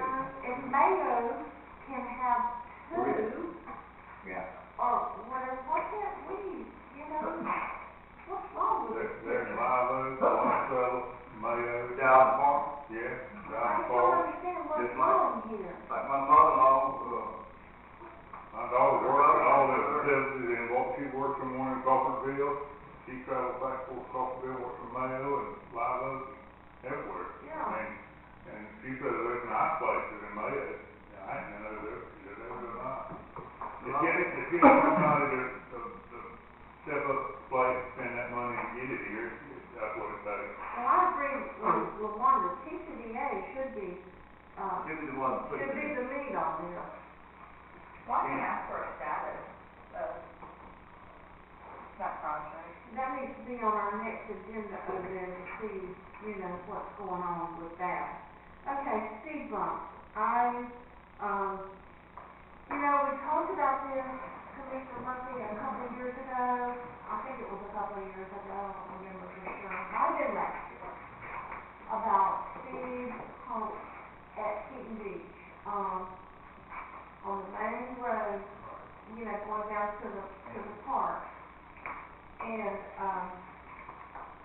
I have a house there, and so I have the opportunity to really observe what goes on there from time to time. And, even in the off-season, there are people that just, I don't know how fast they're going, but I know they're going fast. And then, during the off-season, there's still people with golf carts, there's still people walking, there's still some children. But then pretty soon, we're fixing to have a lot of visitors down there with a lot of children and a lot of people walking around, and there's just no way that, the only way that we can control that speed through there is with speed humps. Now, I think the policy, the one that says 100% of the people have to agree, to me, that's an outrageous requirement. That would be impossible. Because no matter what project you're trying to do, speed humps or stop signs, whatever, you're never gonna have 100%. So that says that no new project can ever get off the ground. I think that's an unfair expectation. That doesn't sound possible. That doesn't sound realistic to say you have to have 100%. Yeah, and to me, I'd like to see that change, but now, there'll be people, for sure and certain, that would not want the speed hump. But, what is our job? What is our job? Our job is to ensure the safety, health, and welfare of the citizens of Taylor County. That's our job. Well, you're right about that. And I hope you're, just walking, riding bikes or whatnot, and, these people are getting 80, 90 miles an hour. They're flying out to the water. Believe me, it's scary. It is scary. It is very scary. We got a lot of golf carts. And we thought, my grandfather brought that up years ago, and he said, you need to put speed bumps in there. They're not the traditional little speed bumps. You ride those nice tweaking, okay, where it forces you to go down. The one, it's a dead end down there, and for people to be speeding down to a dead end, it makes a lot of sense. But if you put speed bumps in there, that would be easy. speed hump, what? The one that was blocked wide. I know when we talked about it before, they throw it for motorcycles. Well, it's dangerous for a bicycle, I reckon, but anything that's dangerous, you gotta put up signs. Just like in other towns, they don't let that inhibit them, they put up the signs. Speed hump ahead, everywhere there's one, there's a sign. Mr. Siegel, just, I have heard 100% as well, but it's not 100%, it's 66%. 66? In support, and then if they are to be removed, it's the same number, 66% and funding, and then funding. So, on the policy, and the policy hasn't been approved by the board, but 3C lays out, well, number 3 lays out the procedure. 66%. 2/3, that's still high. So that's 66% of the district, 66% of the region, It's the the- county, the state, It Well, says the 6% of the residential dwelling units on the street. or on the street. on the street. Oh, okay, well, So if you don't have that, keep that main drive, 2/3 of the people have the street. Well, it's adjacent streets as well, and the Public Works Department determines that, so I think that's the sound that they hear. Well, Yeah, there's other it's things that true. Well, just that's turn it over there where you put the speed up. If we do. say that again, I'm sorry. When you start to speed hump at the boat ramp intersection, you speed around the road and you speed hump it all the way down. Right, just as you get past that intersection. I mean, But there aren't any roads That's where the there at potholes all. are. Right about the Except the one going to the trailer park, there. That's not really a street. Yeah, really. I don't know. 66. I'll have to start asking that question. We can always amend the ordinance, can't As a that? hypothetical, not. Yeah, that's what we're gonna look at. Well, I mean, I'm not a full-time permanent resident. And if there's opposition, more than likely it would come from, Perfect. it would come from permanent residents who have to go over them every day and, but again, our job is to protect the safety, health, and welfare of the citizens. There's a lot of people down there during certain times, and it is very dangerous. No safety to be. In an area like that, being with that street, I don't drive as much. You need to start back up there at Coleman Trouble, You start slow them down out there at the right there at the intersection, and then they need to get side the boat, the other way going towards Cedar Island, the other side of the boat ramp, and slow them down for all them people parking in the ditch. And, Well, and if we had the sheriff writing the tickets, because Do what? we spent all this money putting up no parking signs, and there's 100 boats parked on the side of the road. If the sheriff went out, or the deputies went out there in one day, how much revenue they'll turn out there? And that's what bothers me a lot, that we put up signs that says no parking. If I park there, I know I'm getting tickets. Me no, too. Okay, and so it's an issue of creating a safety atmosphere, looking at all the parameters involved in that. If they started issuing tickets to the people who are parked on the side of the road, that's gonna solve that problem, or tow their vehicles like they do in other towns. Okay? Now, if you put the speed bumps up as well, that's gonna reduce the measure of the speed. Have we had any, I hate to say it like this, but have we had anybody die past that on the road there due to accidents? Not that I'm aware of, I'm not aware of but it. it's just a matter of time, though. If you condone it, you accept the liability for it, Right, and what you do. you're right. Now, If when you I, condone people parking in that ditch and let them do it, you're accepting the liability of somebody getting run over then. But here's the problem. Where are these people gonna park? When they drive all the way from out of town, and there's nowhere to park, what are they gonna do when they got a truckload of guns and a boat and all this stuff packed up? Where are they gonna park? Where are they gonna go? There's some more areas. Go ahead, go ahead. I think we do allow parking on the right of way in a lot of areas, because that's the only way All the way they can park. the only way they can park. So we do allow that, and I'm sure there's prohibited areas, but our county ordinance doesn't prohibit people from utilizing right of way for parking. that's understandable, but when there are signs there, they've been there for a long time. And let me also would draw the board's attention to number 6 on this draft policy. That's part there, who's gonna pay? Yes, sir. I thought you get to that. Yes, sir. I'm glad to that. So, I don't think this, I can't find that this, I'm not sure when this The policy resident was shall be approved. responsible This for all won't work, parts. number 6 won't work. That needs to be taken We out. cannot do that, we need to amend this thing. Why don't we do this, I'm gonna make a recommendation. Everybody take this home, Right. Let's amend it. and go back over it and mark it up, whatever you want took off, or whatever you want changed, or whatever you want added. And let's bring it back to the next workshop that we have, I guess the end of this month. March, 26th. And then, right. And then we can make a decision on what we're gonna do. Busy time's coming, spring break's coming up, which, you know, we're all in agreement to do this, to look at it, come back. We're talking about spring break, have we done anything? I know this is your, commissioner, your, you know, Hodges Park, but have we done anything down there? In Hodges Park? Yeah. I mean, the transfers, so all that stuff has been taken care I of? don't know that we're complete, but I know because of the situation with the weather, but we are trying to finish up the project that we had going on down there now. Now, the last time I asked, I was told nobody even sees anything first. They picked up seaweed along, the beach area. They will be painting and pressure washing, they're working on that now. So, I think we'll be, in the Hodges Park and the restrooms as a boat ramp. Okay. Somebody needs to have a container of Roundup with them when they go down there, and when they see anything green popping up out there in that sand, hit it with that Roundup. I thought I had spoken with Hank about that. Okay. And, although he did, I believe he told me that there are some citizens who are very opposed to us using chemicals like that, but They want to have a fence first? well, I think we can, we'll address it. Do that under Color shock.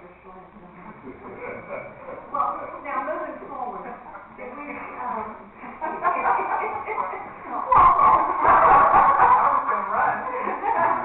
what is our plan for, you know, pretty soon, when people really start using that, and children are out of school and all, in terms of keeping it clean, keeping plenty of paper and towels and trash pickups and... I mean, the inmates are typically there every Monday, and Once a week is not enough. You know, we need to, I'll usually go down there and sit with the dog in the truck when they do that.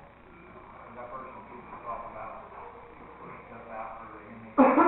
Take it ready. Yeah. So when I see the work crew coming, I throw the dog in the truck and I walk and make sure it's stick. well, they have a guard with them. I understand that, but that's just one, you know, 7 or 8 of them. I live there too, so I don't want them coming my way if I'm not, but we sit there and watch them, usually. I'm sure there's other people that sit there. But cleanup once a Yeah. week is not adequate, though. Not at the current time. I mean, I don't know, it takes money, I know, money solves everything. Well, and I know we've had citizens request that we put extra toilet paper and paper towels. Everything that we place there leaves just as fast as we put it there. So, it's difficult to stock,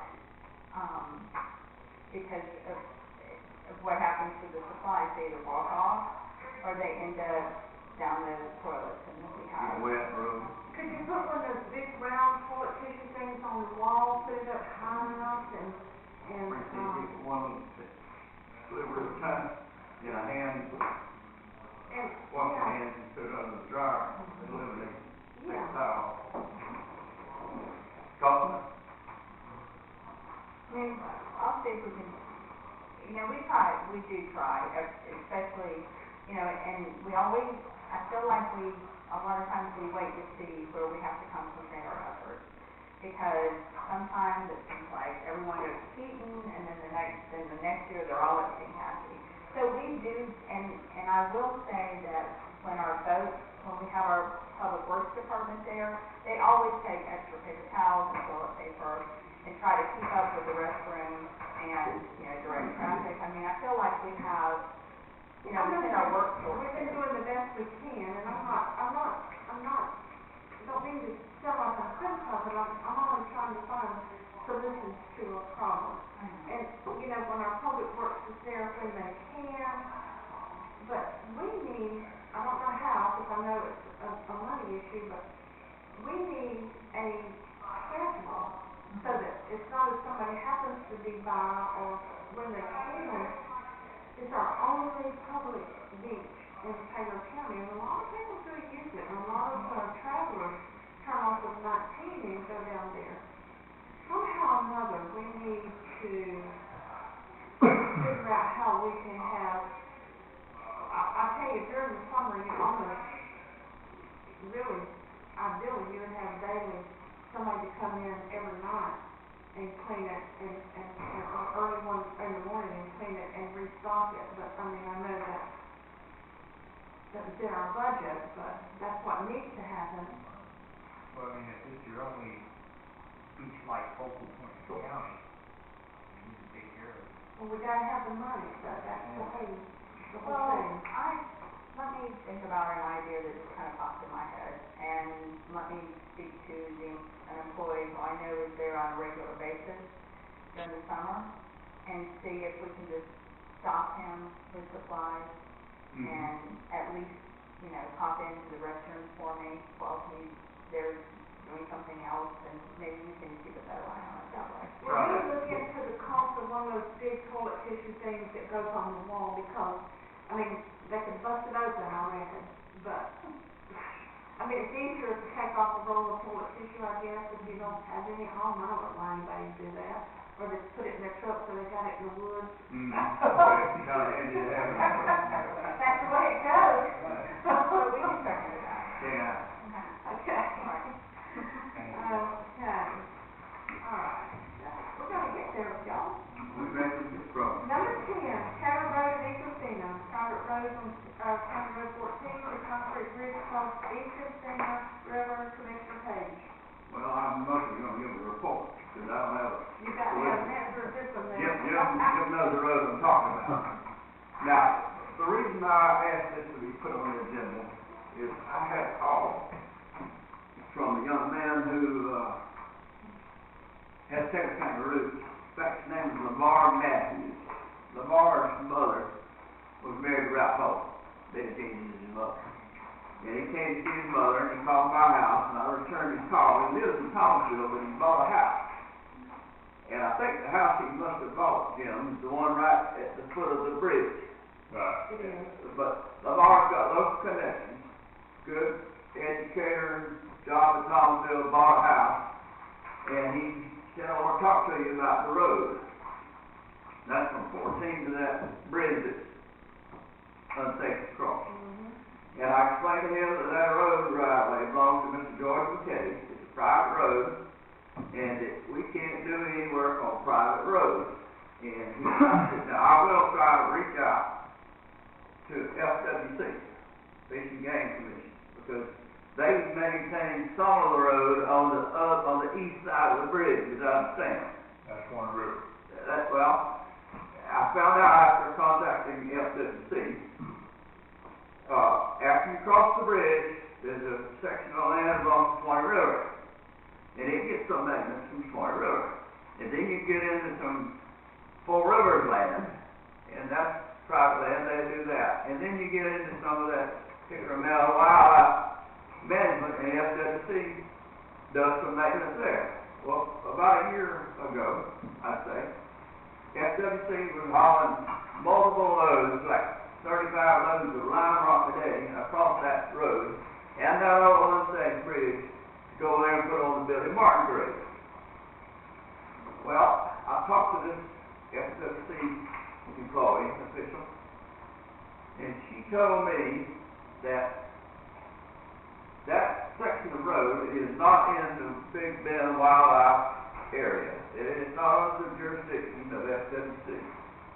The FWC has prohibited any of their dump trucks, the lime rock, cross that old unsafe bridge. And he says the Cow Creek grade is cabled off at 98. We can't get the dump trucks down that because Four Rivers is supposedly close doing maintenance on the road, so we can't even carry any lime rock over there.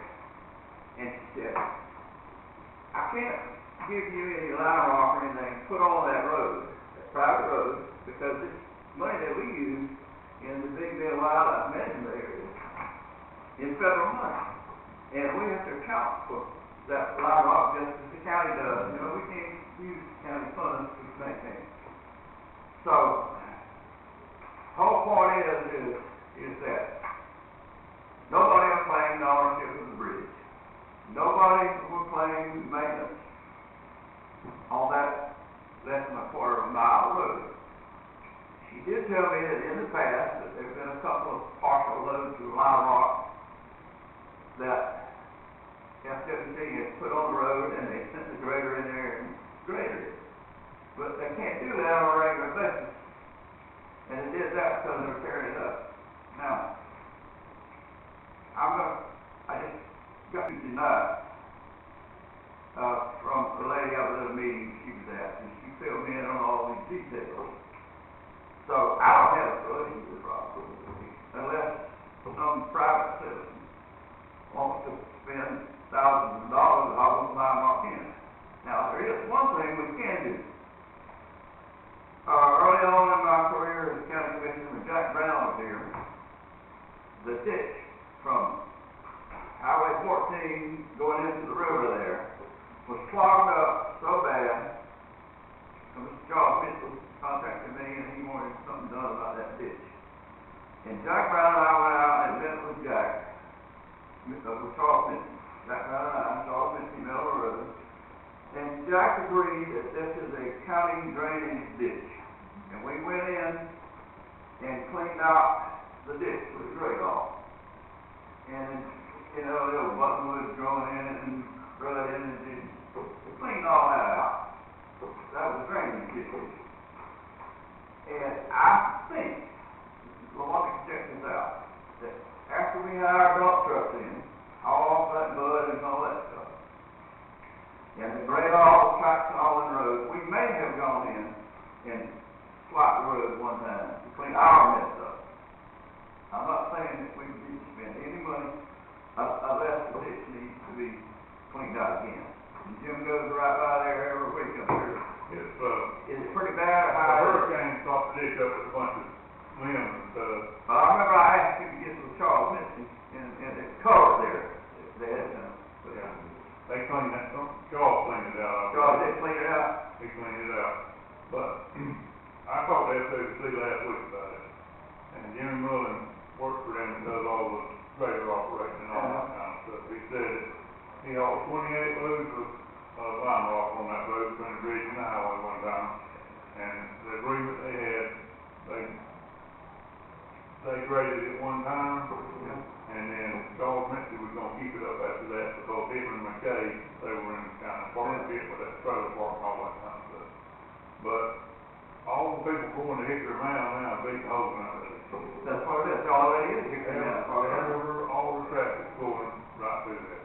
But now, there's holes between the bridge and the checking station where Four Rivers Land starts. There's bad holes in the road there too now. They got all beat out. Yeah, that's water management land. And that's one river. And when you get to Rattlesnake Grade, it turns into Four Rivers and goes all the way down to Coker Grade and it turns into FWC again. Yeah.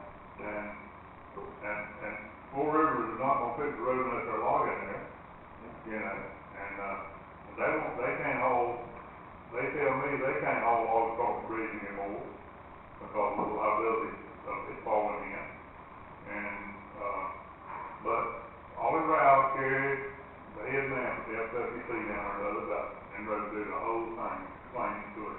He was with Weaver Lockridge when they built that bridge. Right. Weaver Lockridge sold it to Procter & Gamble. Faulkner Gamble sold it to, Holy Land and Timber. And then Holy Land and Timber then sold it and walked it back over to one of the Riverport Main, you know, between the bridge and the sheriff's place. And, Except the bridge part. but I talked to Four Rivers about it, I talked to all of them about it. Nobody wants to claim that bridge. But we could take possession of that bridge, at General Domain, or whatever they call it. Okay, and then we would be liable for the bridge. That would put the liability on us if it fell in with somebody. Or to replace it, which we can't afford. And it's a $3 million bridge, what they tell me, Yeah. if you replace it. But right now, it could be sandblasted and painted underneath and some metal work done and save it. You know, you could save it, but it keeps getting to the point where it's gonna be where you can't save it. And nobody wants to claim it, but, if Four Rivers finally decided they should leave that gate on Cow Creek, FWC, if it falls in, they would have to hit your man. I mean, it's a mess. It's a mess down there. Well, I don't have the answer. All it is, he's trying to work out some solution with FWC and Warner River, and he's the man for that. He knows all them people on first name basis. And he is working in that direction. And, Jimmy Mullins, worked for FWC, told me he'd be glad to grade that, his boss won't let him grade it. Same that I got from Sharon Hester. You know, the wildlife biologist Sharon Hester, with the pretty girl with the ponytail? Yeah. She goes to our church, plays piano for us, and reading with Robert Green. And she told me basically everything you said, to educate me. I don't know anything we can do there, really. I certainly am not in favor of adding any roads to county roads, daily list, because we are up in that door, you up in the business. We can't do that, but we'd be opening up a can of worms. Can of worms, One yeah. road. But I think there's gonna be a solution to it. FWC is gonna have to do something because their traffic is what's bearing it up now. Right. And they feel kind of responsible is what I got to rift in the conversation. But they've got so much issues, they're trying to repair Victor Mound right now that the hurricane up over next year. That they can't. And they're having. And they can't get there. They can't hold off because, but now, Four Rivers is fixing to be through with a culvert put in, and then the road, could be opened back up. You think since that lawsuit, they'll ever open it back up? Do what? You know, they had a lawsuit, Right, big lawsuit. right, Somebody got burned because they ran into an electric line. right. Yeah, it was a big one. Tri-County got it named as a defendant in that lawsuit. Right. Only, I'm telling you, I doubt they'll ever open it. That's just my thing. Right. Well, they put that gate up there for a reason, because of liability, is what he told me. I mean, you can't blame them, that's their land. Their land and their road. And y'all, I don't know if y'all saw the video of the people playing in the ditches up and down the road. I did. That was on, YouTube. It's unreal. And they almost closed, that's when they went and put the post up, now they've got the gates up, so. They might open it back up, they say they are, but you're not out. Who owns Hickory Mound? FWC does. FWC. Well, then you would think that FWC would figure out a way to make it accessible for everybody. That's what I would That's say. what Jim said. Yeah, right. But then you're dealing with Four Rivers, Warner River Water Management, and McKay, so it turns into a real, issue. I would imagine that somebody who's strong business influence, Bobby Cavanelli, if that Mr. McKay would be glad to give that section of land there right away. 6 foot wide, I think he owns. He can't close it, no one. They can't close it. Under Florida law. I would just bet Mr. McKay would just be willing to, if you all would take it over and maintain it, I'd give it to you. But I understand that if any water system, main water lines down the center of that road, which would be a, you know, not an insurmountable thing, but you can't do much digging in there. He needs to give it to FWC or Somebody. Warner River Water Management. Anyway, I'll encourage all to work on that. And glad he's working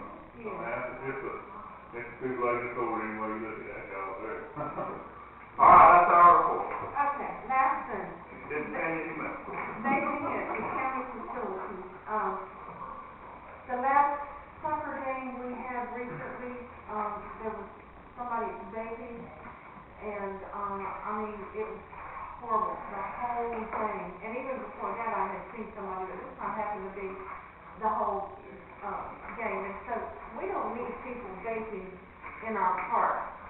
I mean, especially like at the sports complex or any of them, where you've got children, and if you can't smoke tobacco, I know that vaping is tobacco use anyway, and, right? Well, Nicotine. well, I don't know. There are, from what I understand, there's like a nicotine-free e-cigarette. So I had initially assumed that vaping would be covered under our current ordinance that is tobacco-free.